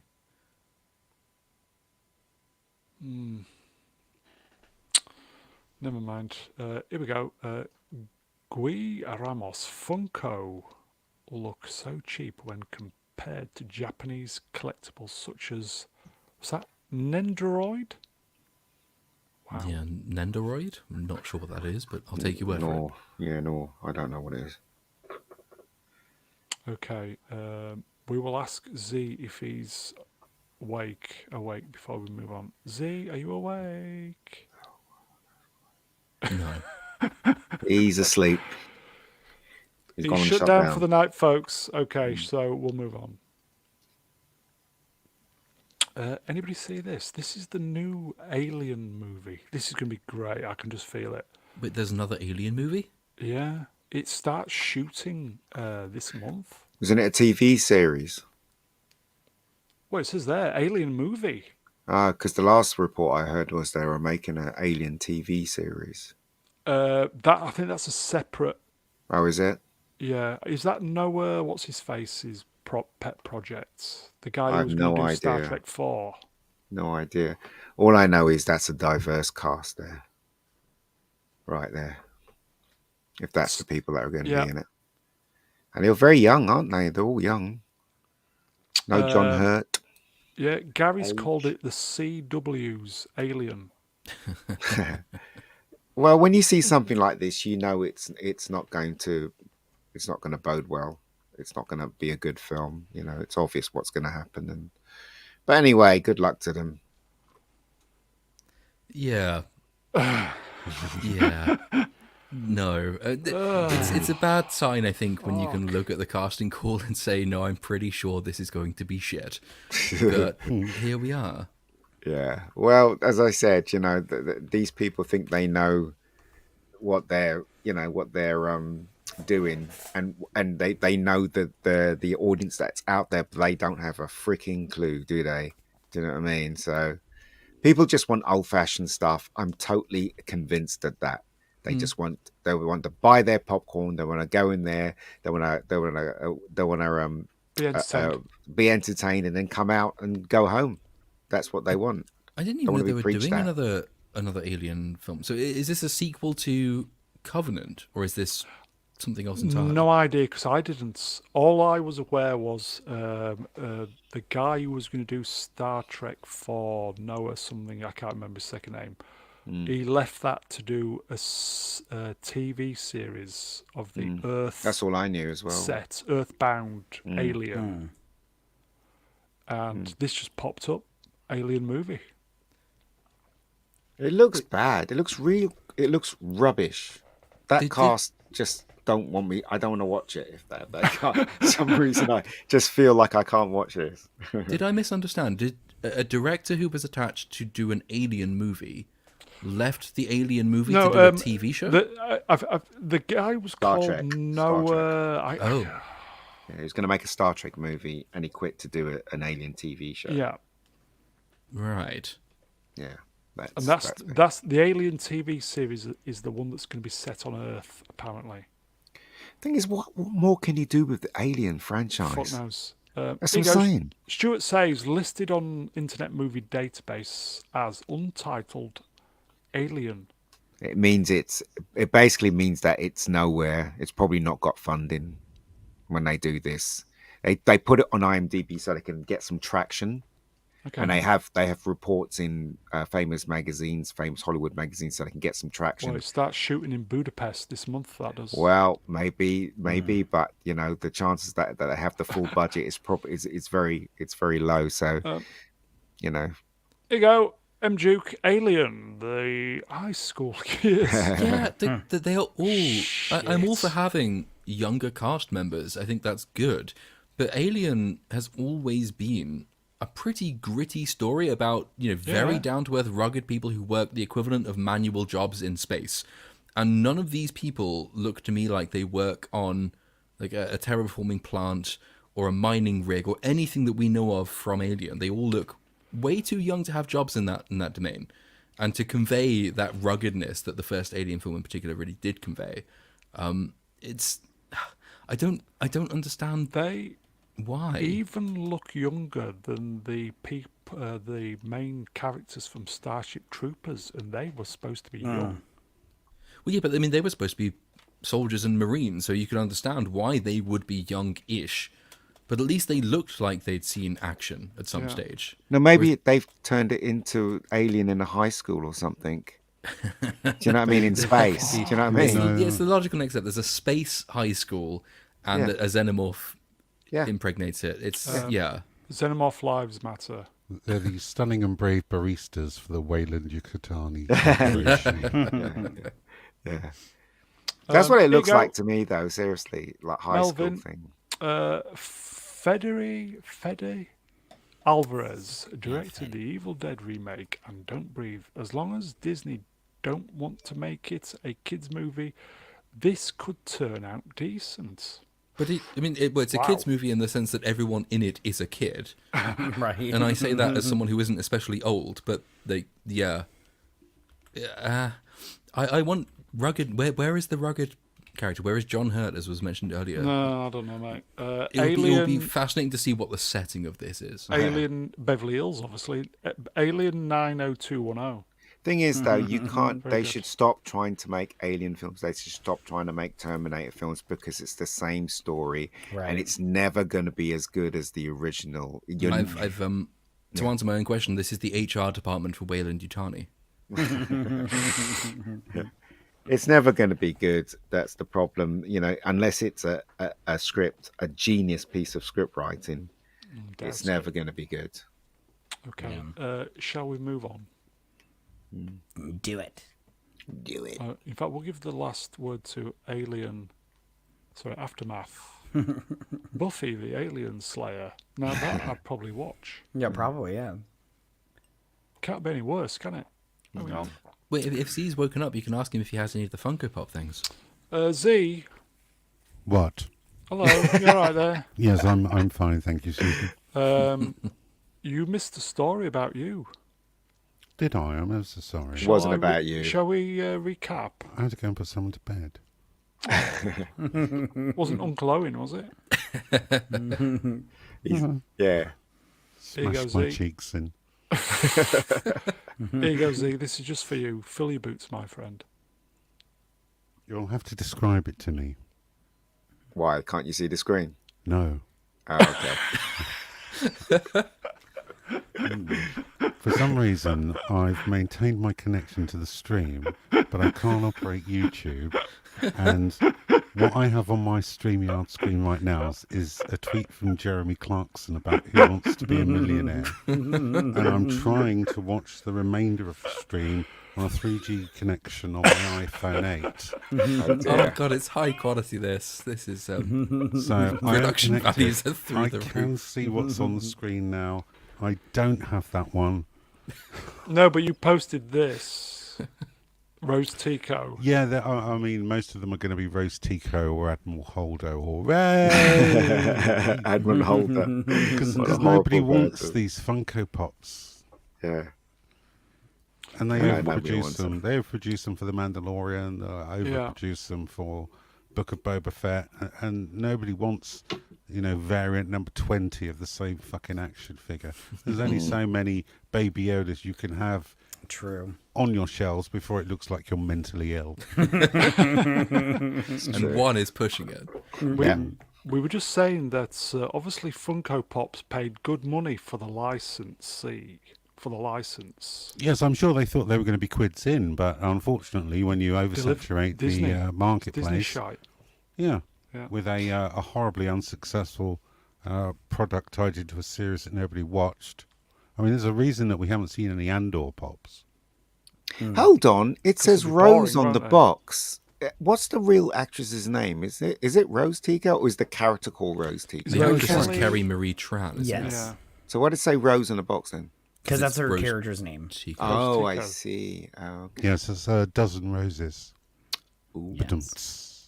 He's here all week, by the way. Okay, so I kind of feel sorry for the manufacturers. In fact, the manufacturers of any official license that they've been let down by Disney. KK. Never mind. Okay, shall we move on? Is there a KK Funko Pop that we can do bad things to, like voodoo? No, but from your lips to God's ears. Okay, so we'll move on. I think something similar happened to Atari with the cartridges of ET. They just landfilled. Oh it god, yeah, all. the huge landfill of Yeah, old yeah. Somewhere in Atari stuff. Mexico. Yeah. The worst game ever made. Yeah. It's do you know what? There's a bit of news I would like to tell you actually. That's probably not in your thing. I don't know whether it deserves to be in his thing, but where I live, there's a huge theatre place called the Grand, and they have like parties in there, or I don't know what they call them these days. And I was going Raves. past it, and they had all these lights up and stuff like that, and I realised there was all these trucks and vans and TV stuff and stuff like that, and I found out that they're shooting Magic Mike 3 on my road. What? Yeah, man. So the place is called the Grand, and I saw walking down the road, because I couldn't believe it. I saw Salma Hayek walking down the road together with the What? guy that's in Magic Mike. The same time I was passing the Grand, I was like, "What the hell's going on here?" And I So, looked up. Are you telling me that you're going to be an extra in a show about No, dancing I would and love to be strippers? though. Magic Mike. I think that hit. I think that hit HBO Max this Oh week. right. Yeah. Yeah, so I think they're just finishing up, because I went past and I saw the trailer and stuff Oh, like no, that. no, and it's already out. Yeah, it's already is out. it? Yeah. Oh, so what's this one then they're shooting? Because I saw Maybe the report. 4? Maybe it's the TV show. Oh right, okay, because it was shot in the Clapham Grand, because I live in Clapham, and it was shot in Clapham Grand, and I'm looking at the website, and it's got pictures with Salma Hayek and stuff like that. So this is what they shot in the Grand. So oh great, so this is part of the TV show. So Salma Hayek is in a TV show. Fit. Yeah, I honestly have no idea. I just know that The Last Dance, which is the third one, I think that hit HBO Max this week. Oh, I see. Okay. Ooh. Okay, shall we do and a finally, folks? And finally, There was a couple more stories to do, but we've kind of overrun a little bit. So yeah, because he fell asleep. Well, if there's only 2, you might as well carry on. Yeah, if there's only 2. No, yeah. all the shows have been finishing on 2 hours 30 the last few weeks, so it's nice to get into an OCD rhythm, if you know what I mean. Sorry, guys. No, it doesn't sound and convincing. finally, Oh yeah, Aw, Tom. so sad. Yeah. they turned his machine off this week, didn't they? That's not good. And he died, didn't he? Well, that's what happened if you turn off the life support machine. Yeah, brain aneurysm, wasn't it, a few weeks ago? Was it in the middle of January? So they've been keeping him alive for a few weeks. Great actor though. Yeah. Very underrated. Tom Sizemore, folks. Very underrated. Yeah. Great in Saving Private Ryan. Very Yes, he good, yeah. was. He was in Heat as well, wasn't he? Yes. Heat is a great film. In fact, Saving Private Ryan is as well. It is. He was also really good in Natural Born Killers. Yes, he I really was in liked that. him I've never seen that. Oh, you should. It's pretty good. No, I didn't like it. I thought it was all right. I love the craziness of it. Yeah, I just thought it was Oliver Stone, wasn't it? He directed that. Oh yeah, and you know what he was also in that I absolutely love?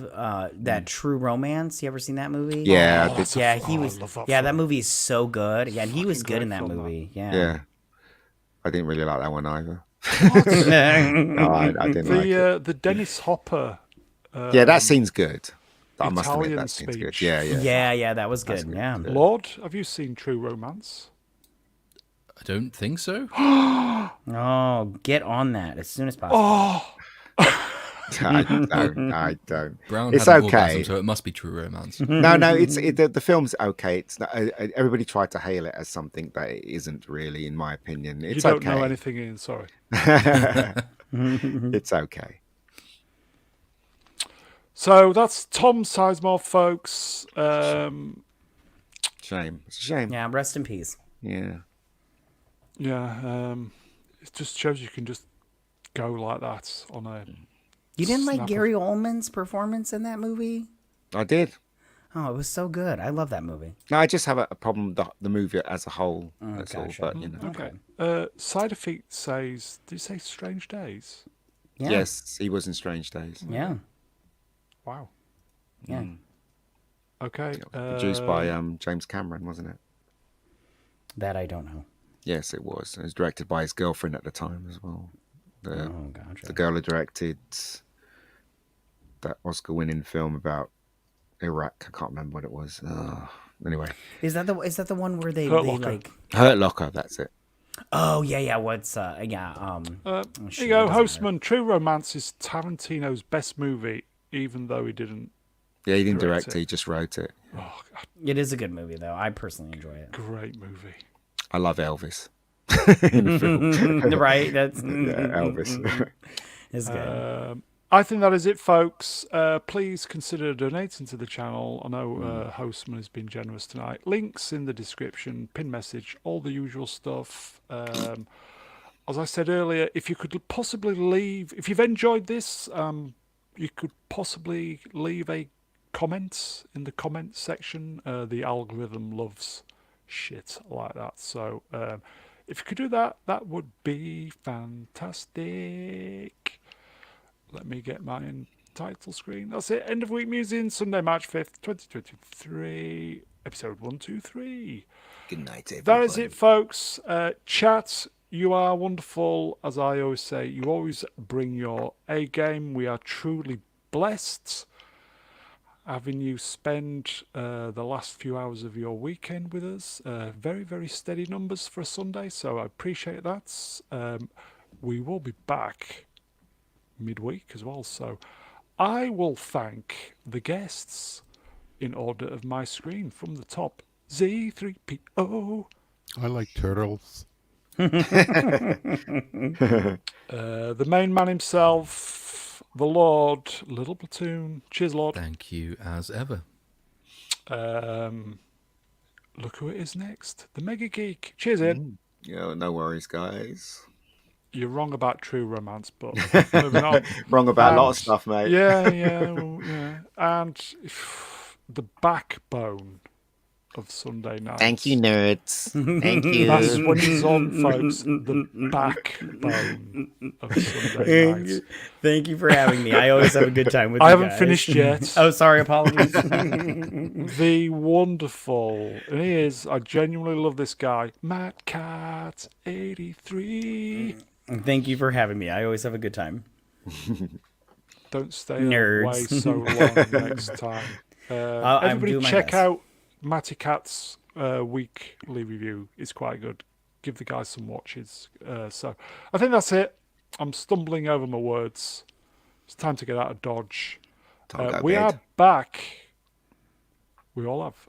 We are back Wednesday with Ruin Johnson, episode 2, season 3 of The Mandalorian. Let's hope it's better than the first one. Just before you go, I think Andy Mouse has just called Matt Cat the cock to your bollocks. So that's good.